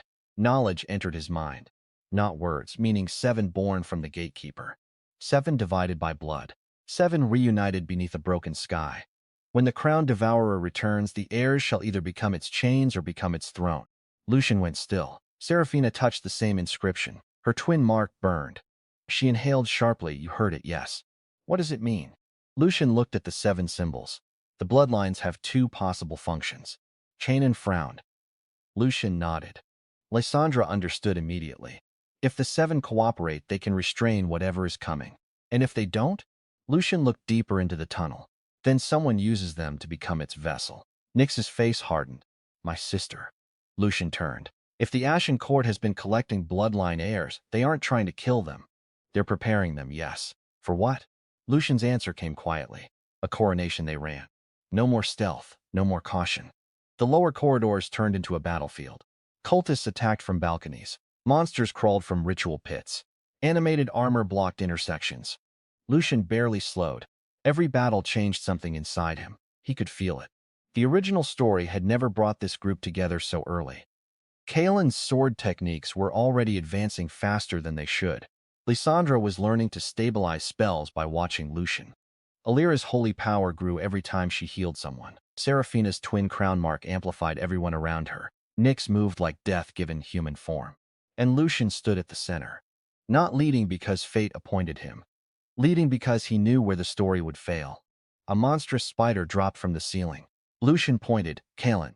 The hero moved. One sword strikes, but the creature vertically. Nyx whistled. Kaelin looked slightly embarrassed. Lucian continued running. You're stronger than you were yesterday. So are you good? Kalen glanced at him. You really expected to hate me, didn't you? Lucian nearly tripped. What? You look irritated every time I help you. Serafina almost laughed. Lucian ignored her. Callan smiled. In the future you knew I killed you. Yes. So you assumed we would be enemies. Yes, and now? Lucian destroyed a cultist with lightning. Now I'm undecided. Callan laughed. Progress. They reached the first prison level. Nick stopped breathing. Rows of cells filled the chamber. Most were empty, one was not. A dark violet hair, red eyes. Perhaps 14 years old? Nyx moved before anyone else, Mira. The girl's head lifted. Nyx shattered the cell lock. Mira barely managed to stand before her sister reached her. The legendary assassin, the woman who would one day kill kings without changing expression, dropped both daggers and pulled the girl into her arms nigh. Mira began crying. Nyx did not, but her hands shook. Lucian looked away. This had not happened in the original story. Mira was supposed to die. Her death was the reason Nyx became cold enough to enter the protagonist's path. Lucian had just erased the tragedy that created one of the novel's major heroines. Warm power surged through him, massive. The fate thread connecting Nyx to Kalen appeared. It cracked. Lucian's stomach dropped. No. The thread shattered, then the purple thread connecting Nyx to Lucian ignited like fire. Nyx lifted her head. Her eyes found him. She could not see the thread, but something had changed. Lucy knew it too. Her expression softened for 1 second. Thank you. Lucian looked away quickly. Don't what? Make this emotionally complicated. Nyx stared, then laughed. Actually laughed. Serafina's expression became dangerously neutral. Alira smiled into her sleeve. Lysandra looked genuinely confused. Lucian hated all of them. Mira pulled away from Nyx. There are others. Lucian crouched. Where lower chamber? How many? 2. Ravian. And Lucian's sibling. Mira grabbed his sleeve. One of them looks like you. Lucian's breath stopped. Boy or girl? Alive. Name? Mira hesitated. She called herself Leora. Lucian's chest tightened. Leora Vale. Meant nothing to him. The novel had erased her completely. How is she? Mira looked frightened. They're hurting her. Nyx's face stood. Take Mira outside. Nyx immediately shook her head. No, you found your sister. And now I help you find yours. Lucian stared. Nyx picked up her daggers. This is not negotiable. Serafina stepped beside Lucian. For once I agree with her. Nyx smiled. Careful, princess. We may become friends. I would rather not. Too late. Lucian walked away before their conversation became worse. The final descent led into a cathedral carved from black stone. Hundreds of candles burned. At the center stood 7 pillars. 3 were occupied. Mira's pillar was now empty. Ravian Draven hung unconscious against another, red horns visible beneath his black hair. And on the central pillar was a young woman, black hair, crimson eyes. Lucian's eyes, Leora. Chains pierced the stone around her. Blood ran down her arms. Lucian stopped. Something inside him went completely silent. He had never met her. He had no memories of growing up beside her. No childhood bond. No shared experiences. Yet the moment he saw her, the veil mark inside his blood reacted. Family. Undeniable. A man stood before the altar. White mask. Lucian recognized the design. The Ashen Court's High Regent. The novel never revealed his identity until Kalen killed him. Lucian knew exactly who was beneath the mask. Archbishop Solon, one of the most respected men in the Holy Church. Alira's future mentor. The man who taught her healing. The man who later died defending her. Another lie. Another part of the novel Lucian had misunderstood. Solon spread his arms. Welcome. Lucian's voice became dangerously calm. Release her. The regent looked toward Leora. Your sister. Lucian's mana darkened now. Solon removed the golden mask. Alira gasped. Archbishop? His smile was gentle, exactly as described in the novel. Kind, fatherly, false. Alira, she stepped backward. You. Her eyes turned gold. She stared into his soul. Then screamed. Lucian moved immediately. He caught her. Alira clutched her eyes. Blood ran between her fingers. What did you see? Nothing. Her voice shook. There is nothing inside him. Solon smiled. That is because the man you call Archbishop died 30 years ago. Silence. Lucian's blood chilled. Something moved beneath Solon's skin. A second face. Then a third, then dozens. The body twisted. Bones cracked, skin split. A tall creature emerged from the human shell. Pale. Faceless except for a vertical mouth. Lys, what is that? Lucian had no answer. This creature had never appeared in the novel. Solon's voice came from everywhere, a herald. Lucian stared. Of the thing beyond the gate, the creature bowed. Our king has been waiting for the 7 heirs to gather. Serafina raised her sword. You will wait longer. The herald laughed. No, princess. It looked directly at Lucian.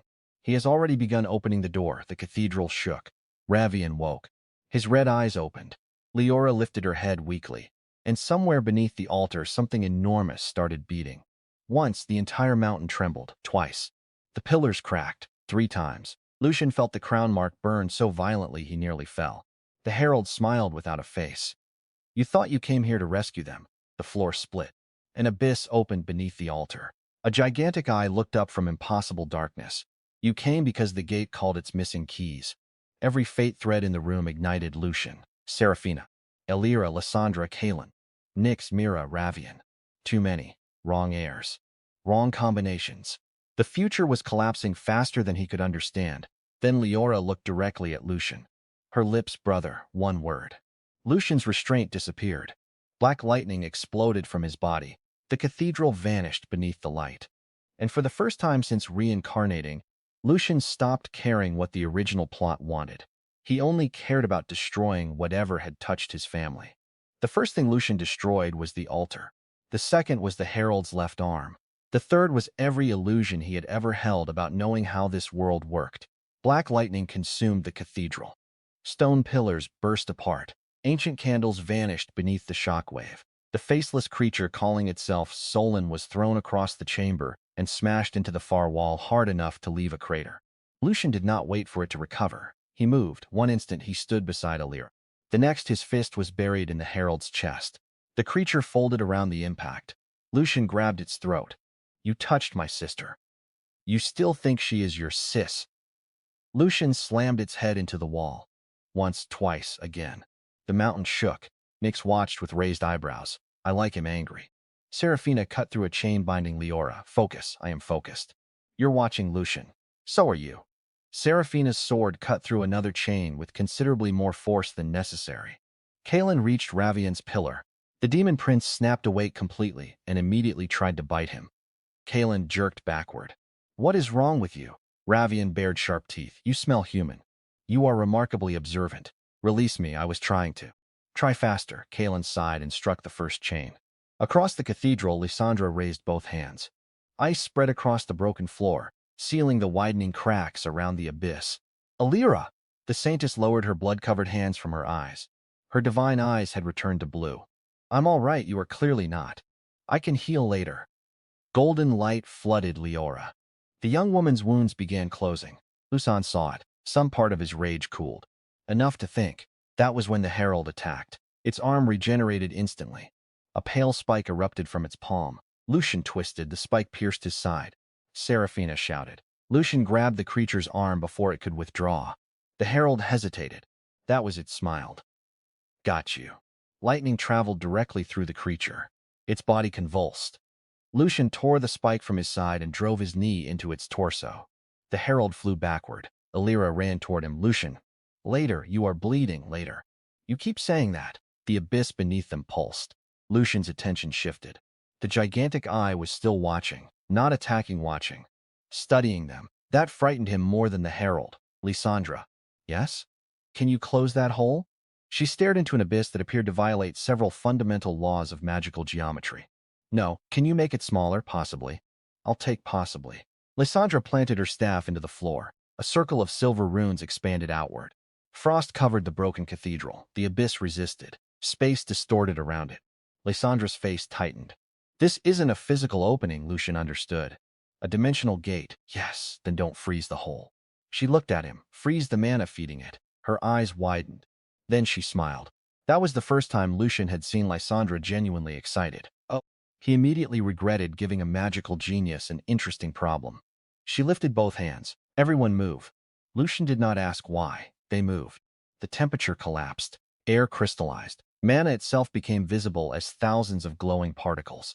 Then those particles stopped. The abyss flickered. The gigantic eye narrowed. Lysandra laughed. Actually laughed. I can freeze it. Lucian stared at her. That is terrifying. Thank you.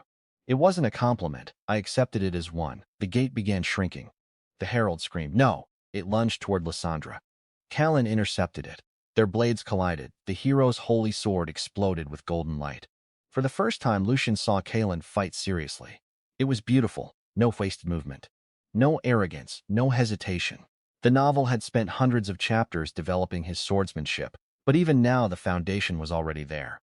The herald attacked from 6 directions. Callan blocked 5. Seraphina blocked the 6th. They exchanged one glance, then attacked together, golden sword. Silver rapier, the herald lost both arms. Nyx appeared behind it. Her daggers crossed. Its head separated from its body. The creature collapsed. Nyx landed gracefully. Easy, Lucian stared. The severed head smiled. Nyx looked down. Oh, black tendrils exploded from the corpse. One wrapped around her ankle. Lucian moved. Nyx was dragged toward the abyss. Mira screamed. Nyx buried both daggers in the floor. Stone cracked. The tendril pulled harder. Lucian grabbed her wrist. His injured side tore open. Pain flashed through him. Nyx looked up. Let go. No, you're injured. Everyone keeps mentioning that. Another tendril wrapped around Lucian's arm. Seraphina grabbed him from behind.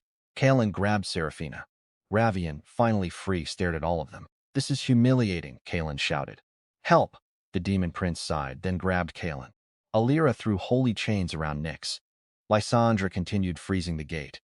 For one absurd moment, the future saviors of the continent formed a human chain across the collapsing cathedral. The abyss pulled. Lucian's boots carved lines through stone. Nyx's grip began slipping. Lucian, no, your wound. No, idiot, frequently. The purple thread between them blazed, then something changed.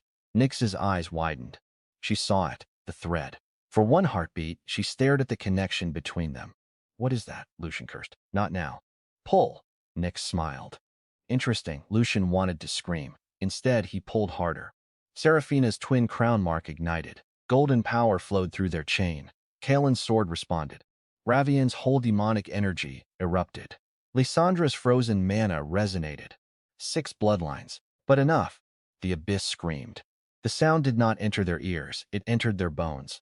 The gigantic eye closed. The gate collapsed. The tendrils vanished. Everyone fell backward. Nyx landed directly on Lucian again. Lucian stared at the ceiling. This keeps happening. Nyx remained on top of him. I don't mind. Move eventually. Seraphina appeared beside them now. Nyx looked up. The princess's smile contained no warmth. Nyx slowly grinned. Oh, this is going to be entertaining. She stood. Alira immediately replaced her, not on top of Lucian. Thankfully, she knelt beside him and pressed both hands against his wound. Golden light entered his body. Lucian hissed. I am still. You're complaining. Those are different things. Alira's lips twitched.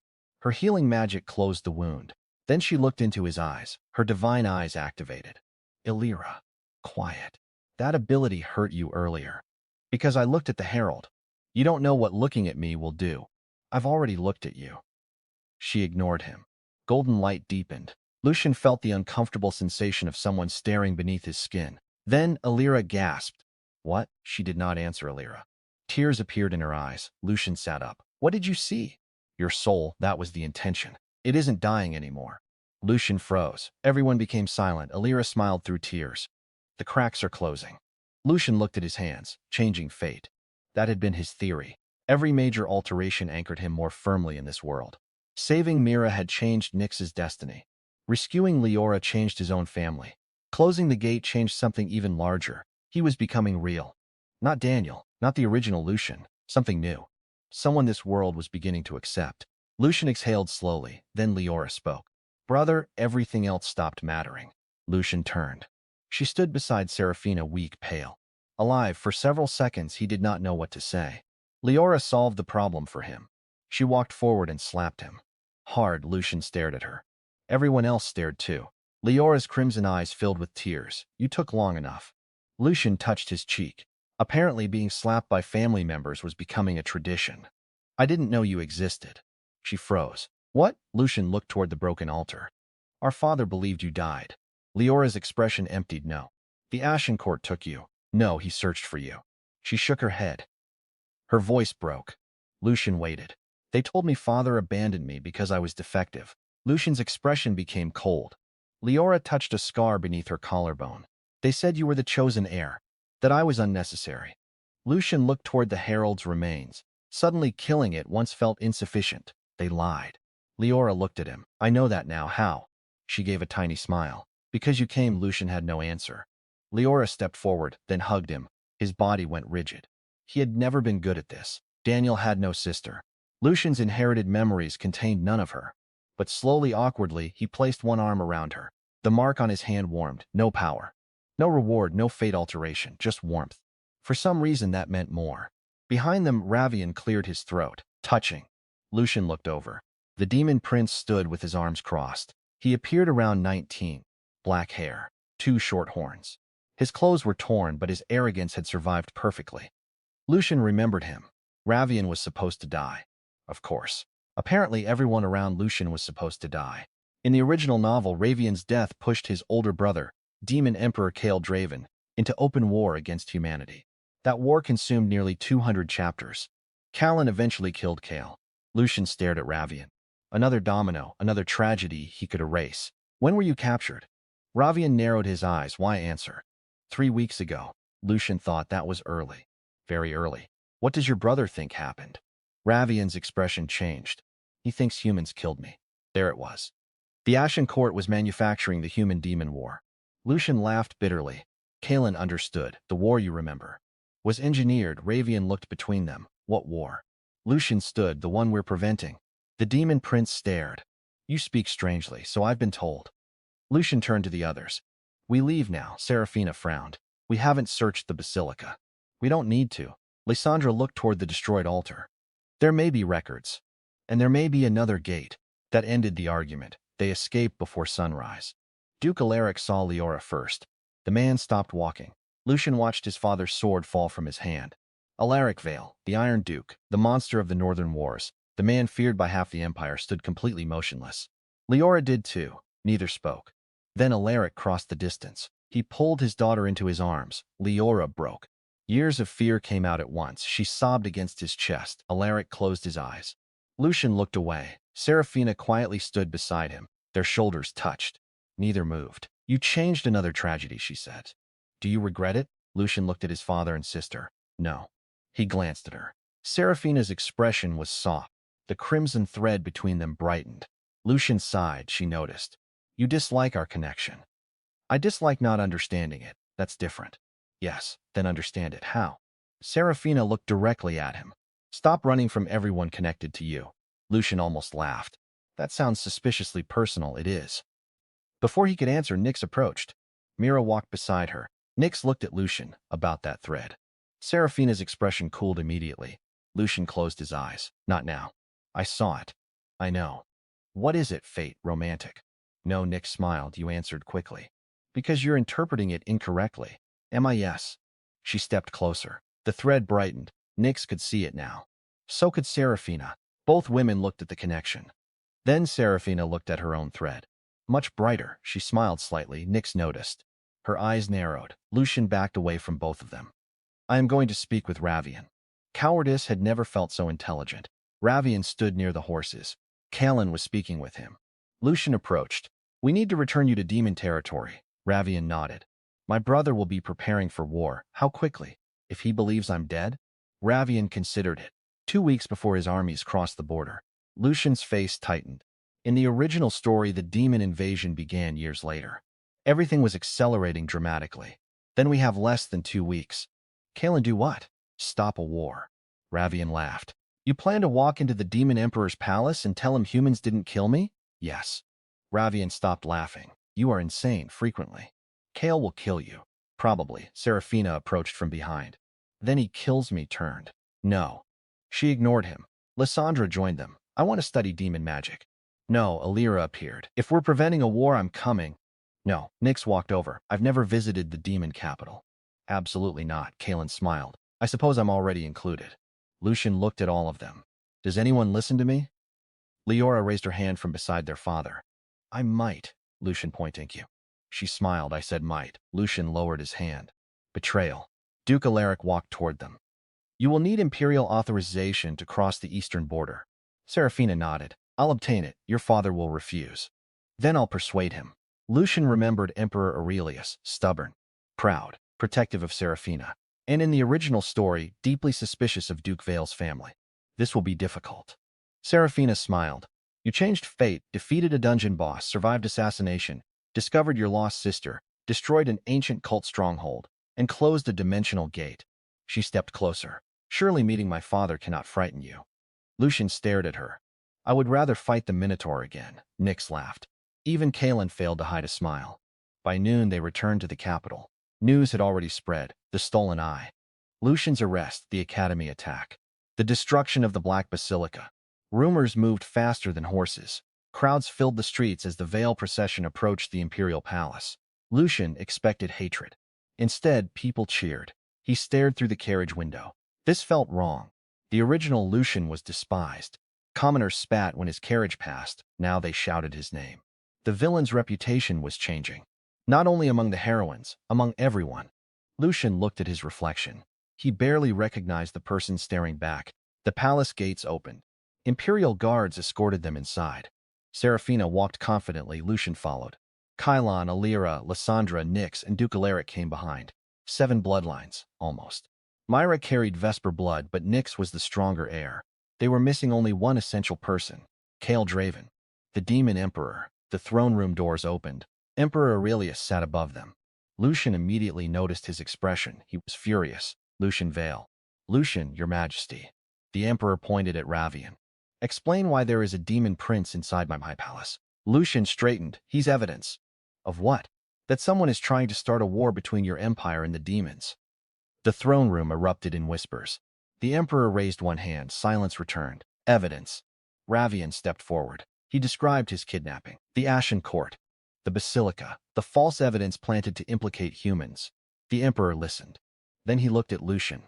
You want permission to cross into demon territory? Yes. To meet Kael Draven? Yes. A man who has personally killed 3 imperial ambassadors? Yes. Lucian paused. Tell him the truth, the emperor stared. That is your plan? Yes. Terrible, I know. Seraphina stepped forward. I am going with him. The emperor's expression changed instantly. No, father, no. This concerns the imperial bloodline. No, the crown of dominion chose us. That silenced the room. Seraphina raised her hand. The golden mark appeared. Lucian's black mark responded. Gasps filled the throne room. The emperor stood. Twin sovereigns. You know about this? Aurelius descended from the throne. His face had gone pale.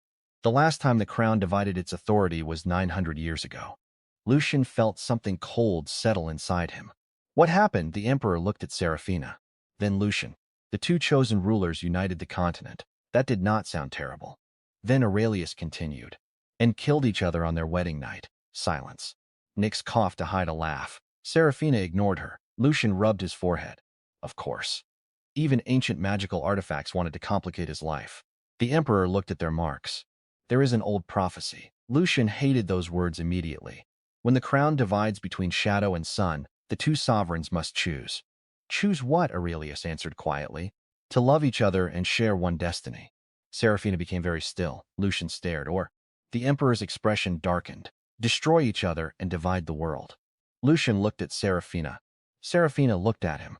The crimson thread between them became so bright it was almost painful. Then another sound filled the throne room. Clapping, slow mocking. Lucian's body tensed. A man stood on the balcony above them. Nobody had seen him enter. Tall black armor, long dark hair. 2 crimson horns. Ravian's face went white. Brother. Every imperial guard drew a weapon. Kael Draven smiled down at them. The demon emperor had arrived. Years before he was supposed to enter the story. His gaze moved across the room. Ravian. Alive, the emperor. Seraphina. Kalen. Kael jumped from the balcony. He landed before Lucian. The floor cracked beneath his boots. Black demonic power filled the throne room. Lucian prepared to fight. Kael stared at him, then at Ravian, then back at Lucian. You rescued my brother, yes. Kael extended one hand. Lucian looked at it suspiciously. What? I don't need one. That was not an offer. Lucian slowly shook his hand. The instant their palms touched, every bloodline mark in the throne room ignited. Vale. Aurelia. Dawn. Arden. Vesper. Draven. 7. The palace disappeared beneath white light. And somewhere far beyond the sky, something opened its eyes. A voice older than the world entered Lucian's mind. The 7 heirs had gathered. The first seal was broken. 6 remained. Lucian's face went cold. They had not prevented the apocalypse. They had just started the countdown. The first seal broke without making a sound. That was somehow worse. There was no explosion, no earthquake, no divine thunder announcing the beginning of the end. The white light simply disappeared. Lucian found himself standing in the imperial throne room again with Kael's hand still clasped in his. For one heartbeat, nobody moved. Then every window in the palace shattered. A black circle appeared around the sun. The entire capital fell into shadow. People screamed outside. Lucian released Kale immediately. That seems bad. Kale looked through the broken windows, you think? Ravian stared at his brother. You came here alone? Kale glanced at him. I believed you were dead. That does not answer the question. I came here alone. Ravian closed his eyes. Lucian almost smiled. Runs in the family. Kale looked at him. You are one to speak fair. Emperor Aurelius stepped toward the balcony. Report. An imperial mage rushed into the throne room. Your Majesty, the barrier above the capital has changed. How? The mage swallowed. It is not our barrier. The darkness outside thickened. Lucian's crown mark burned. Then knowledge entered his mind. Not from the crown, from somewhere else. The thing beyond the gate, it knew them now. All 7 bloodlines had awakened simultaneously.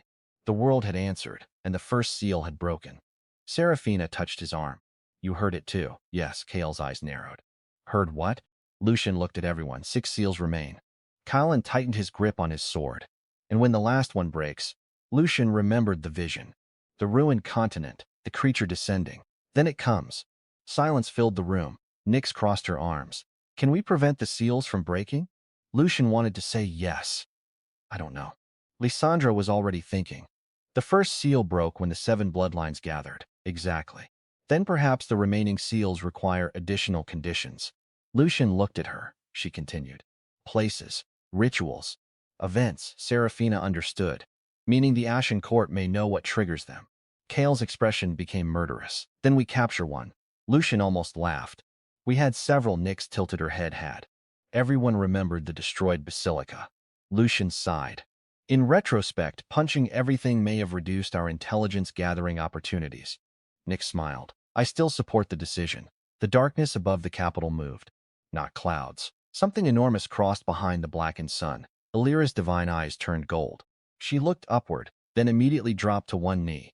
Lucian caught her. Alira, her breathing became ragged. Don't look.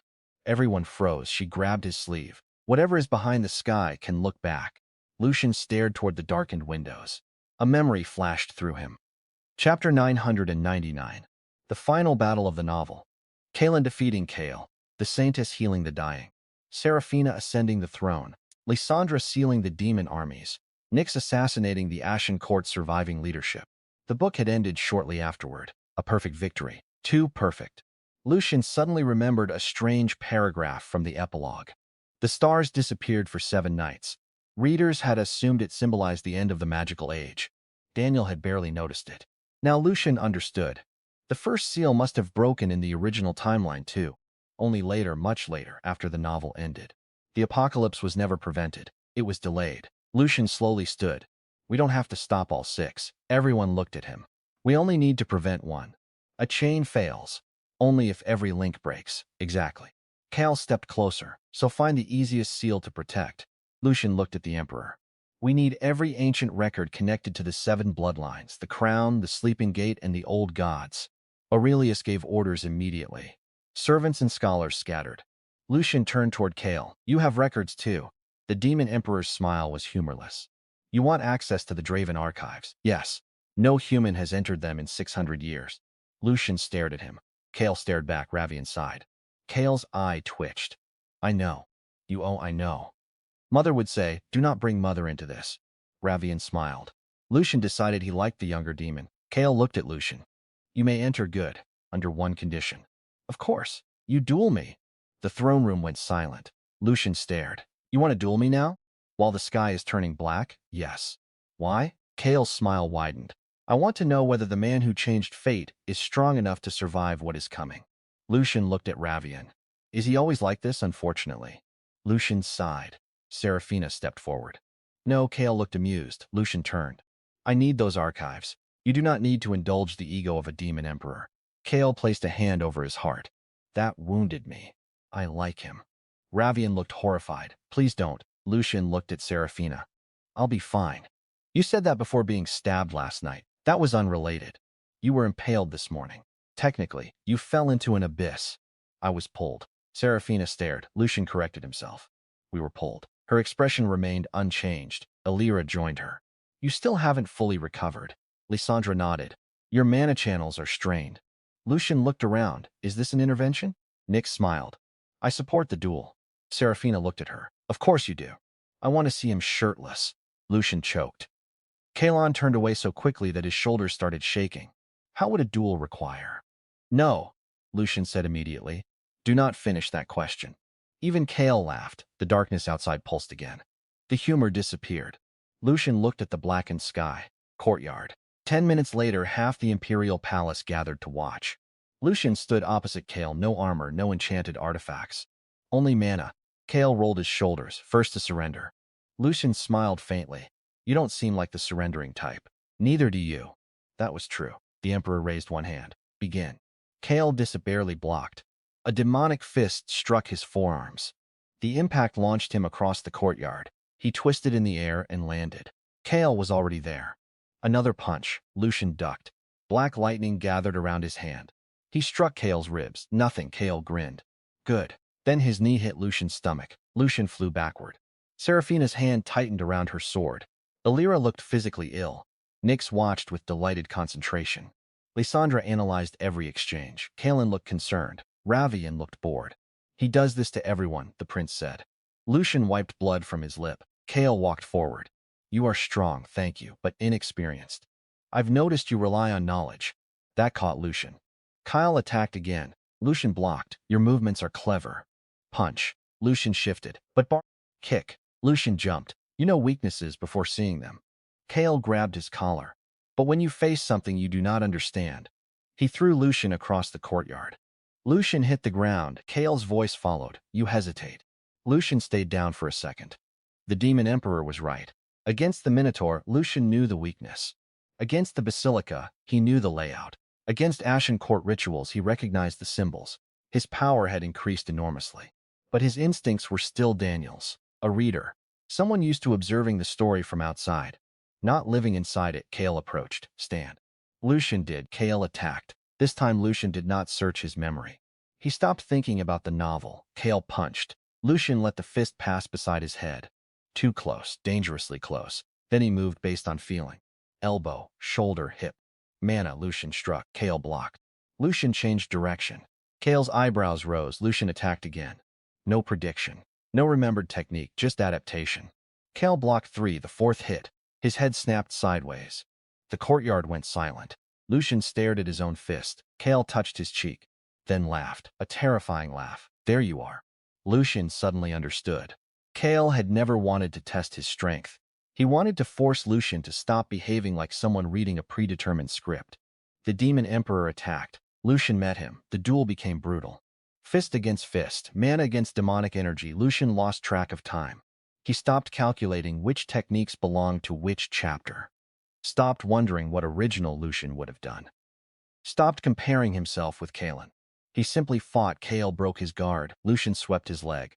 Kale fell. Lucian jumped. Kale caught him. They crashed through a stone bench. Lucian rolled. Lightning gathered. Kale's demonic fire answered. Both charged. Their fists collided. The shock wave shattered every remaining window overlooking the courtyard. When the smoke cleared, both were still standing. Barely. Lucian's uniform was destroyed. Nyx looked pleased. Lucian refused to look at her. Kale laughed. Lucian raised an eyebrow. You surrender? Absolutely not. Then we continue. I said enough because I found my answer. Kale turned away. Lucian stared. That sounds suspiciously like surrender. Kale stopped. Demonic pressure filled the courtyard. Lucian smiled. Ravian covered his face. Please don't start another war. Kale finally walked away. The archives are yours, Lucian exhaled. Then his knees gave out. Serafina caught him before he hit the ground. I told you. Lucian looked up at her. You always enjoy being right this much? Yes. Illyra arrived seconds later. 2, Lucian said. She stared at him. Fine. Nyx crouched nearby. Worth it. Serafina's gaze turned lethal. Nyx smiled innocently. Lucian closed his eyes. The next 2 days were spent beneath the Imperial Palace. Records filled an underground archive older than the Empire. Lucian, Lysandra, Serafina, and Illyra barely slept. Callan trained with Kale. Ravian reunited with diplomatic envoys. Nyx disappeared periodically and returned with information nobody asked how she obtained. Leora remained with Duke Alaric. For the first time, Lucian allowed himself to believe they were ahead. Then Lysandra found the map. It was hidden inside a book sealed with pre-imperial magic. 7 circles were carved across the continent. Each corresponded to a seal. The first circle sat beneath the capital. Already broken, the second lay beneath the holy cathedral. Illyra went pale. The third rested beneath Frostspire, Lysandra's homeland. The fourth beneath the Vesper Dominion. The fifth inside demon territory. The sixth beneath the Vale ancestral fortress. The seventh was in a place Lucian knew very well. Royal Arcane Academy. Seraphina stared at the map. The seals are beneath the strongholds of each bloodline. Yes, Lucian said. Lysandra traced the symbols. Each family was placed near a seal intentionally guardians. Illyra whispered. Our ancestors were guardians. Lucian looked at the final page. A warning had been written there. When one seal falls, the others awaken. When 2 fall, the heralds cross. When 3 fall, the sky remembers. When 4 fall, time begins to fracture. When 5 fall, the dead futures return. When 6 fall, the gate opens from within. When 7 fall, the crowned devourer descends. Lucian's stomach tightened. Then Nyx entered the archive. No smile, no teasing. Blood covered one sleeve. Lucian stood immediately. What happened? Illyra went white. Nyx looked at her. The holy cathedral was attacked. When? An hour ago. By the ash shook her head. By the church. Silence. Illyra. What? Nyx placed a stolen document on the table. The senior clergy declared the saintess bloodline corrupted. Illyra's face emptied. They are performing a purification ritual beneath the cathedral. Lucian grabbed the map. What does the ritual do? Lysandra read the symbols beside the second seal. Her expression changed. It will break it. Lucian turned toward the door. Seraphina followed immediately. Illyra did not move. Lucian stopped. She stood completely still. The Holy Church had been her home. Her dream. Her future. In the original novel, it had worshipped her. Now it was trying to destroy the seal tied to her bloodline. Lucian walked back. Illyra. She looked at him. I trusted them, I know. Archbishop Solon raised me. Lucian remembered the creature wearing his face. They lied to me. Her divine eyes slowly turned gold. Tears gathered, but did not fall. What if all of it was a lie? Lucian took her hand. The crimson thread between them appeared. Bright, steady, then choose what is true now. Illyra stared at their joined hands. What if I choose wrong? You will. She blinked. Lucian smiled faintly. So will I. He tightened his grip. We'll fix it afterward. Something changed in her expression. Fear remained, but underneath it appeared steel, the future saintess. Not the obedient girl created by the church, something stronger. Illyra squeezed his hand. Then I'm going. Seraphina watched them. Her expression softened instead of hardening.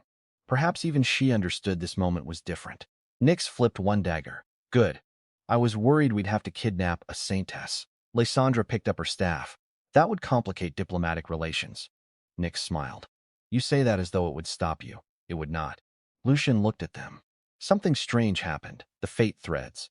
Seraphina's crimson thread, Illyra's Lysandra's silver connection. Nyx's violet one. They brightened simultaneously, not fighting, not competing, aligning. Kalon entered with Kale behind him. The golden fate threads around the hero were changing too. No longer romantic. They connected him to Lucian as something else. Rivalry. Loyalty. The story was rewriting relationships, not merely transferring them. Kalon looked at the map. Where? Holy Cathedral. Kale smiled. Illyra looked at him. Why is that good? I have wanted to invade it for years. No invading. Kale looked disappointed. No, just a small invasion. No, Nyx raised a hand. What counts as small? Lucian ignored her. They reached the cathedral before sunset. The streets around it were empty. Too empty. White-robed priests stood across the steps. Thousands. Holy barriers covered the building. At the top stood the High Pontiff, the most powerful religious authority on the continent, a man Illyra had worshipped since childhood. He looked down at them, then at Illyra. Daughter, she flinched. Lucian's hand moved toward hers. Illyra noticed. This time she took it first. The pontiff's expression changed. You have been corrupted, Illyra looked at Lucian. Then at the church. No, her voice trembled once, then steadied. I chose. The cathedral bells began ringing. Beneath them, the second seal pulsed. Lucian could feel it. They had minutes. The pontiff raised his staff. Thousands of priests gathered holy power. Lucian stepped forward. Seraphina beside him, Kalon beside her. Lysandra raised her staff. Nyx drew her daggers. Kale smiled like a man arriving at a festival. Illyra released Lucian's hand, then walked ahead of all of them. Alone, the priests hesitated. She looked up at the people who had once defined her entire future. Her divine eyes became gold. If your God demands the end of this world.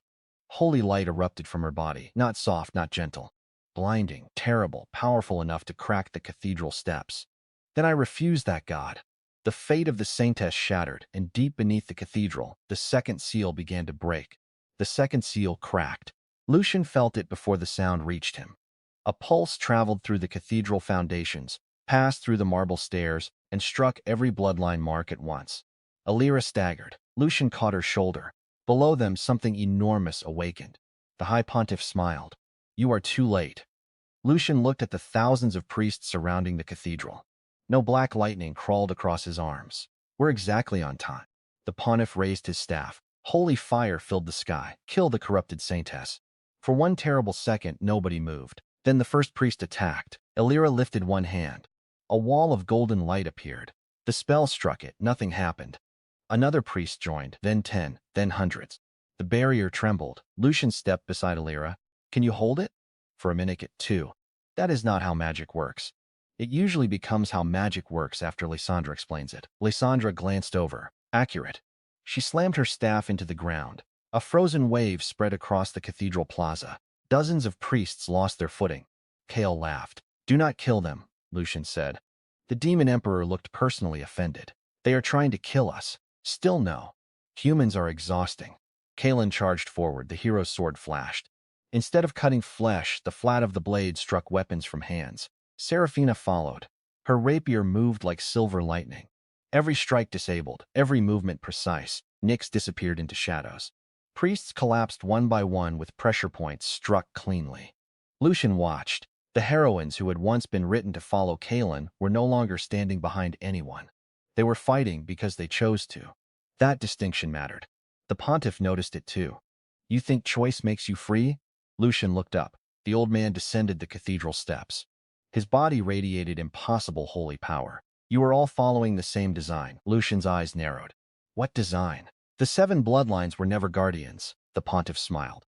"They were bait." A cold silence entered Lucian's mind. The second seal cracked again. Alira whispered, "What does that mean?" The Pontiff looked at her almost tenderly. "The crowned devourer cannot enter a world without invitation." Lucian understood first, the bloodlines. The gatherings, the seals, everything. "They're not locks." "No," the Pontiff spread his arms. "They are beacons." The cathedral trembled. The more the airs awaken, the brighter this world becomes. Kale stopped smiling. Lysandra's face turned pale. Seraphina looked at Lucian. "We accelerated it." "Yes, by gathering the 7. By awakening the crown. By changing fate." Lucian had thought he was preventing catastrophe. He had been calling it closer. For one heartbeat, guilt hit harder than any sword. Then Kalen shouted. "Lucian!" The Pontiff attacked. A spear of holy light crossed the plaza. Lucian raised both arms. Impact, pain exploded through him. He flew backward and crashed into the cathedral doors. Alira screamed his name. Lucian stood. Blood ran from his mouth. The Pontiff looked disappointed. "You should have died." Lucian laughed softly. "I've heard that before." He walked forward. "Quite a lot, actually." The mark on his hand ignited. The Pontiff's eyes changed. "You still do not understand." No, Lucian wiped blood from his lip. "But I've learned something useful." "And what is that?" "The original story was wrong." The Pontiff frowned. Lucian looked at Kalen. The hero nodded. Then Seraphina, Lysandra, Nyx, Kale, every person who should have become either lover, enemy, sacrifice, or rival. All of us were assigned roles. Lucian continued walking. Kalen raised his sword, Tess. Alira's light intensified. Princess Seraphina's crown mark blazed, archmage. Lysandra lifted her staff. Assassin Nyx's daggers appeared. Kale's fire erupted. And villain. Lucian stopped. "But roles only matter if we obey them." The Pontiff's expression changed. Lucian smiled. "So let's stop." They attacked together. Not as characters. Kalen struck first. Golden sword against holy staff. The Pontiff blocked. Seraphina appeared from his blind side. Her rapier cut through his barrier. Lysandra froze the broken edges. Nyx slipped through. Her dagger severed the magical conduits hidden beneath his robes. Kale punched him directly in the chest. Lucian followed. Black lightning entered the opening. The Pontiff screamed. Alira stepped forward last. He looked at her daughter. She stopped. That single word nearly broke her. Lucian saw it. The childhood. The prayers. The trust. The years she believed the church represented goodness. The Pontiff reached toward her. "You can still return." Alira's eyes filled with tears. Then she smiled no. She placed one hand against his chest. "You taught me that faith means choosing something greater than fear." The pontiff's face twisted. Alira's divine eyes became brighter than the sun. So I choose them, holy light exploded. The pontiff's magic shattered. His body collapsed. The cathedral became silent, then the second seal broke. Completely, the sky screamed. Everyone looked upward. Two black circles now surrounded the sun. Lucian's heart sank. A voice entered his mind. Two seals fallen, the herald's cross. Behind the cathedral, space split. Creatures stepped through, dozens, faceless. Like the thing beneath the basilica, Kale sighed. Can I kill these? Lucian looked at the approaching army. Yes, Kale smiled. Finally, the battle lasted 6 minutes. It looked like the end of the world. Cal burned half the courtyard. Lysandra froze the other half. Callan moved between them like a golden blade. Seraphina commanded imperial reinforcements arriving from every street. Nyx eliminated anything that reached the rooftops. Alira healed faster than soldiers could fall. And Lucian fought at the center, not using remembered weaknesses, not following future knowledge. He adapted. Kale had been right. The moment Lucian stopped trying to survive someone else's story, he became far more dangerous. The last herald charged. Lucian caught its arm, twisted, broke it, then punched through its chest. The creature dissolved. Silence returned. Looked around, they had won. Again, and yet 2 seals were gone. 6 remained, had become 5. Time was running out. Then Mirelle appeared. She stood atop the cathedral roof. The broken eye of Moros floated beside her. Lucian immediately raised lightning. Nyx lifted a dagger. Mirelle raised both hands. Before you attack me, I suggest listening. Kale looked disappointed. Lucian stared. Speak, the remaining seals are already destabilizing. Why? Because the future is fighting itself. Lucian frowned. Mirelle descended slowly. The original future required Kylan to defeat Kale. Kylan and Kale looked at one another. The original future required Alira to remain loyal to the church. Alira lowered her eyes. It required Nyx to lose Mira. Nyx's expression became cold. It required Lysandra to abandon Frostspire. Lysandra went still. And it required Seraphina to watch Lucian die. Seraphina's hand tightened around her sword. Mirelle looked at Lucian. You prevented all of those outcomes. Yes. And therefore created a contradiction fate cannot resolve. Lucian stared at her. So how do we fix it? You don't. Mirelle smiled. You replace it. The answer hit him. The Chronicle of Foreign Souls. A displaced soul survived by replacing predetermined destiny with a new one powerful enough to anchor its existence. Lucian had assumed that applied only to him. What if it applied to the world? The original ending must be replaced. Mirelle nodded. With something fate accepts as equally complete. Kalen frowned. How? Lucian, the crown. Twin sovereigns. 7 bloodlines, not destruction, unity. The entire story had been built around conflict because conflict kept the bloodlines separate. Human versus demon. Church versus heresy. Noble versus commoner. Hero versus villain. What if the alternative ending was the opposite? Lucian looked at Kale. What would it take to end the human-demon war permanently? The demon emperor stared. That simple? No. Kale smiled. It would require convincing several million people not to hate each other. Lucian sighed. Fine. He looked at Alira. Could you reform the church? She stared at the ruined cathedral. You won't be alone. Then Lysandra, Frostspire, my family controls the northern magical provinces. Nyx understood. Vesper controls the Western Intelligence Network. Seraphina looked at Lucian. The Empire, Kalen smiled. And Arden commands the strongest knightly order. Lucian looked at all of them. 7 bloodlines, 7 centers of power. Not keys, a foundation. We don't protect the old world. He looked at the black circles around the sun. We build the next one before the old fate finishes collapsing. The following month changed history. Kale returned to demon territory with Ravian alive. The invasion was cancelled. Then something impossible happened. The demon emperor returned to the imperial capital. This time through the front gate. Seraphina stood beside her father as humanity's first peace treaty with the Draven Dominion was signed. Riots followed, so did assassination attempts. Lucian survived 3, Kale survived 5. They began keeping score. Alira exposed the corruption within the Holy Church. Hundreds of priests abandoned the old leadership. Thousands followed her. She refused the title of obedient saintess. Instead, she became the first independent Dawn. Lysandra returned to Frostspire and uncovered an Ashen Court laboratory beneath her family's ancestral tower. She froze the entire facility. Nyx dismantled the Ashen Court's Western network one assassin at a time. Mira remained alive. That alone rewrote hundreds of futures. Callan became the bridge nobody expected. The original hero did not demand the throne, did not demand the heroines, did not resent Lucian. He traveled between factions, convinced commanders to cooperate, and somehow became more heroic after losing the destiny that had once guaranteed his victory. Lucian asked him once whether that bothered him. Kalen laughed. I never knew I was supposed to have any of it. That answer stayed with Lucian. Perhaps destiny only felt like theft when someone believed they owned the future. The third seal almost broke at Frostspire. They stopped it. The fourth began destabilizing beneath Vesper. Nyx stopped it. The fifth awakened beneath Demon territory. Kale and Ravian held it. The sixth beneath Vale Fortress never opened. Because Leora discovered something hidden in Celine's journal. The Vale Seal responded not to blood, but to family conflict. The Ashen Court had kidnapped Leora specifically to make brother and sister eventually kill each other. Instead, Lucian gave her half his inheritance.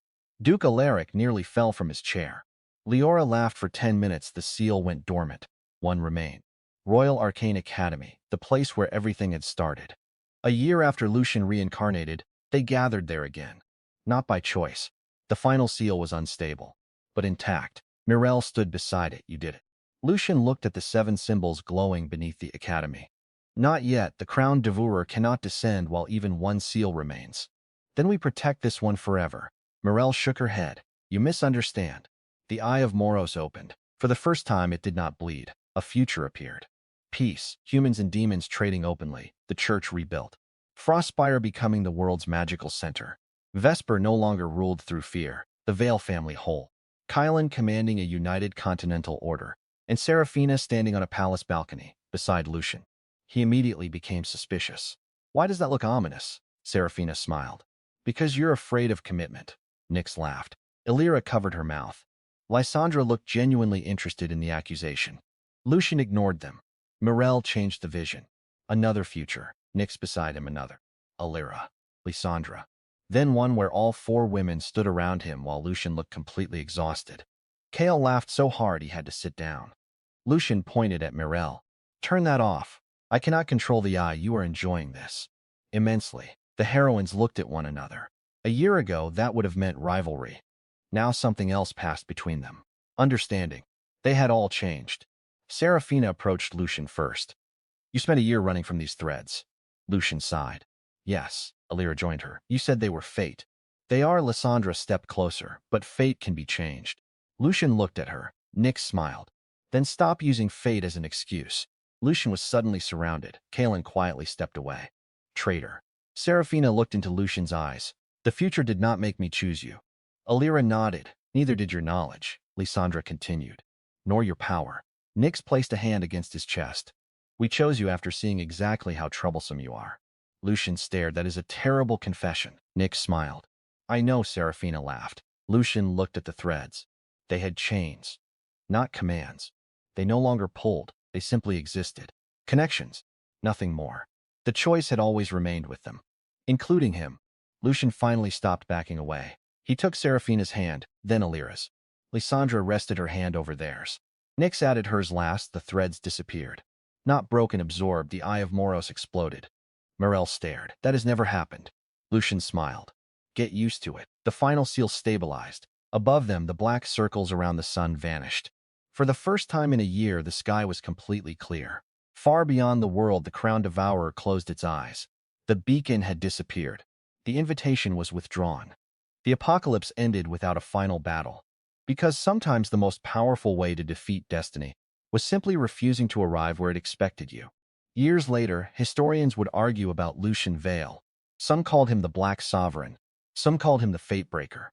Some insisted he had been a genius manipulating events from the beginning. Kalan found that version particularly funny. The truth was less impressive. Lucian had been terrified almost the entire time.